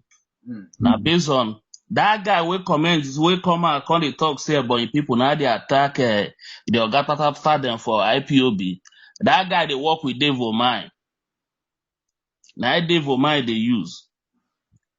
Because if that guy know they work with Dave Omai, he no supposed to make that comment say na Ebonyi and I dey attack a DOS. They hear me so, bros. I hear you. So like you know say we don't buy this thing, so make it make pipe. that made me lie low, bros. You know that stuff, we don't buy. That made me do a pipe low. For that bros, 2 or 3 bros, we call you last. We talk about money issue. Bros, we they say they go call you for back. Say you talk one thing, you say, if you dey broadcast with condition, by the time when they condition you, it become the real Simon Ekman where you be. Like this show, bros, any call whether they call you for back, my guy, be where you be. That stuff. So based on so many people don't they look up to you. They get me say we know the stuff for back. So because I remember one certain time when our leader, when people they talk, say our leader fund money for 1 or 2 where there's make people they pay, may for self defense. Say make you bring the money come out, I ain't do our leader come out, he ask people say, if you say you pay money for here, raise up your hand. Now only husband and wife for America and I raise up your hand. The rest people, they no bring anything. They wait till they talk, they pipe low. All of them no say man, the man no they hide anything. Yes. To the extent that our leader come make the public name, people who don't pay for that money, it can't be saying only 3 people pay. So that our brother will raise money, same some people laundry money, some people chop money, so and these people they no one bring and come out, they can't they say man, they want shut that guy down. It don't make sense. That stance, so it don't make sense. Because that guy that guy don't follow our leader. Even when Dave Omai tell our leader, say me no ball in a boy, he say boy, be Biafra. Now when I come this location, I can't go watch that video. I remember when they stop our leader for Isheke Junction. That guy fall out. Say nothing they happen. You understand? But when I come to watch that guy video, now I tell us, oh, now this guy, that time said me, I never even joined this movement. I see the location 9. So when I come to see that guy video, now I know say now this guy be this. Even when that guy publish the so-called people where they say they did on that oath, the judge Onibe, nobody talk. Everybody they happy say the guy they do great work. They get me so. Yes. But based on say like this now, the guy don't go hit their nyash now. They can't say man, they want silence the guy. Yes. Say make the guy to talk, make the guy go sleep. I wanted to make person, make the guy they expose other people, talk. Then they don't hit na and I say make the guy go lie low. The guy don't go lie low. You understand, so bros? Well, like this, so we will go leave the matter for here based on so you don't talk put. We go draw the curtain for here. But bro, Zipper. but bros, I want me you promise me, say man, you not go create your own group. Because you try and bros, forget say me and you na brother go come after you na so my own matter be. You Based know, on say, say, you're not supposed to even the younger one. You know, say we know the people back. So based on say man, many people like that guy will say he go control you later. You feel answer he call hell. But like this, so be who you be, you not man on your own. You know that count, so that's so it be. I greet you, bros. All right, Continue your good work. Oluwa dey your back. one love, Jerry. I greet you, bros. All right. Hi, Center. I'm going to give you 1 minute. All right, thank you, my partner. Good evening, sir. Welcome to the I really, the last caller that just spoke is a wonderful comedian. I really like that. At least he made my day tonight. He's awesome with a good voice. On a quick note, first and foremost, the NDA, the way they took by the NDA was so easy that the bandits, the terrorists, or the Nigerian military, because it's like two military now that Nigeria has. They have military A, which is the Zoo military, then military B, which is the Fulani military. The Fulani military gave them 2-0 and nothing happened. How can they come into a whole Pentagon? Because the NDA is like Pentagon. Went into the Pentagon. They had no casualty, no death, no injured officer, and they were able to lay harm on the Nigerian security details, and also went into the officers' mess to carry the monkeys that are there, because it's a zoo. So they made away with some monkeys, And it's a shame to Nigeria if a place like the NDA is not secured. Who is going to guide the NDA? Maybe they will need some DBA. Is it DBA, some Babalawos, some Pumbas, maybe they might resurrect the Bakassi boys again to come and start getting a whole NDA. I don't know where that one is going to come from. Who is safe in Nigeria? Absolutely nobody. They can walk into your house anytime and pick you up. If thieves, armed robbers can go to a whole Aso Rock and rob in Aso Rock, who is safe? So, if not even the real armed robber safe. Okay, they have Nigeria where monkey swallows money, snake swallows money, and you see, Nigeria is a story like something from the fairy tales. Things that are impossible. There's someone will tell you, just laugh over it and say, hey, you are joking. It's not possible.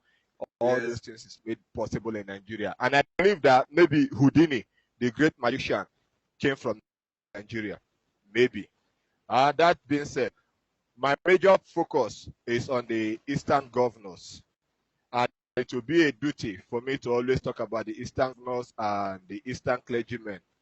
But you see, a man like Wiki and what he said, I'll keep reminding Biafra about the sins of Wiki, and I'll keep calling up the sins of Wiki before him. His sins is like a shadow, because you cannot go anywhere without your shadow going with you.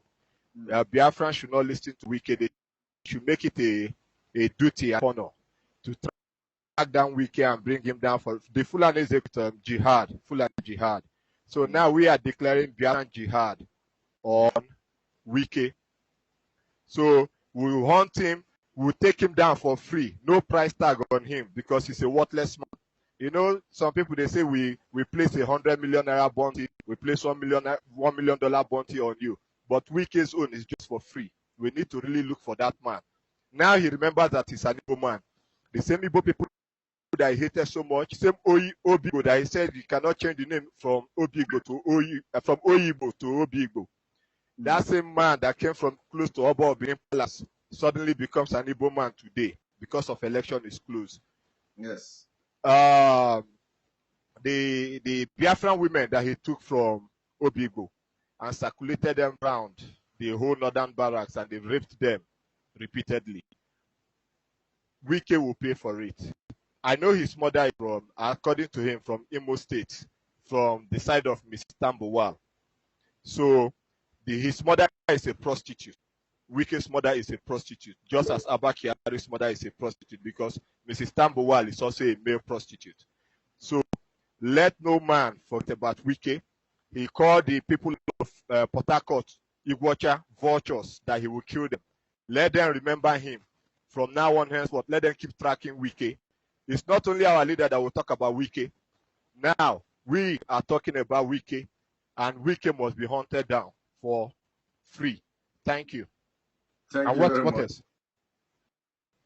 What else? Aha, I remember. What's his name again? Ikpeazu of Abia State. Ikpeazu of Abia State. He said a blunder today, Tabaribe, that he's going to replace Abaribe there because Abaribe supported bandits, that IPOB are terrorists. How can a senator like Abaribe be disgracing the Igbos? That he will mobilize against Abaribe. Yes, I saw that news today. That he will mobilize against Abaribe and remove him from office. Then he will replace Abaribe there. That OKZ, that man, he has drank a lot of water. And it's time for him to swim in that same water. People should never forgive that man for anything that he says. You see the Eastern politicians, those people are useless people. Let the Biafran people start looking for OKZ Ikpeazu. Let them looking for him. For that rubbish that he said about Abaribe today, let them look for him. And who? An IPOB, yeah. An IPOB. Let them look for him. They must get him. Thank you. Thank you very much. Thank you very much. All right. You are going to be the last person on this program because you are working tomorrow. So those of you who do not speak today, you are going to speak tomorrow. We will continue when we start the exposition. Tomorrow is going to be the main exposition, and I want you to advertise it. I want you to spread the message because tomorrow we are starting the first exposition from this interview of this naval officer.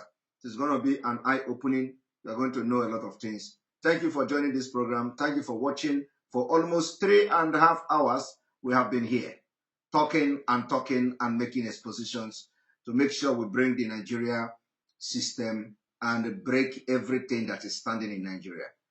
So tomorrow we are coming with a very shocking exposition and analysis of what you should know. Thank you very much. May God bless you. May God bless Biafra. May God bless Oduduwa Republic. May God bless the Middle Belt. May God bless Ambazonia. May God bless IESN. May God bless IPOB Worldwide. May God bless Mazen Bikano. May God bless Sunday Igboho. May God bless everybody that is genuinely fighting for freedom of Biafra. May God bless you. May God bless all of you. Thank you very much for watching. Remember to share and stay tuned. From next week, we may be having our live broadcasting app will be ready. Thank you very much. Good night.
yes I know.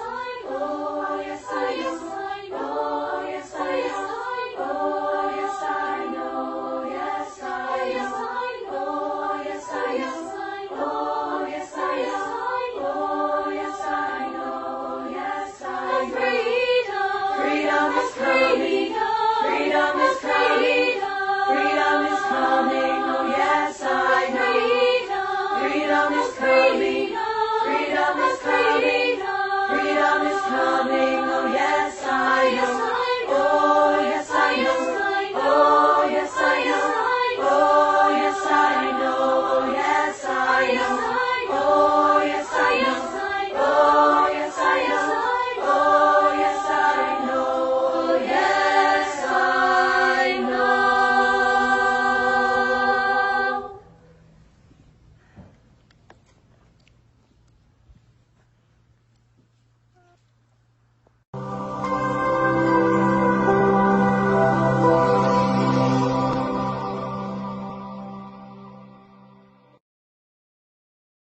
Attention, attention. IPOB One Family. This announcement is for those outside of the USA that wish to donate to the Eastern Security Network Fund that is based in the United States. Because of the fees that donators have to pay the bank when sending wires, we recommend that if you're sending less than $250, that you donate through the IPOB USA website.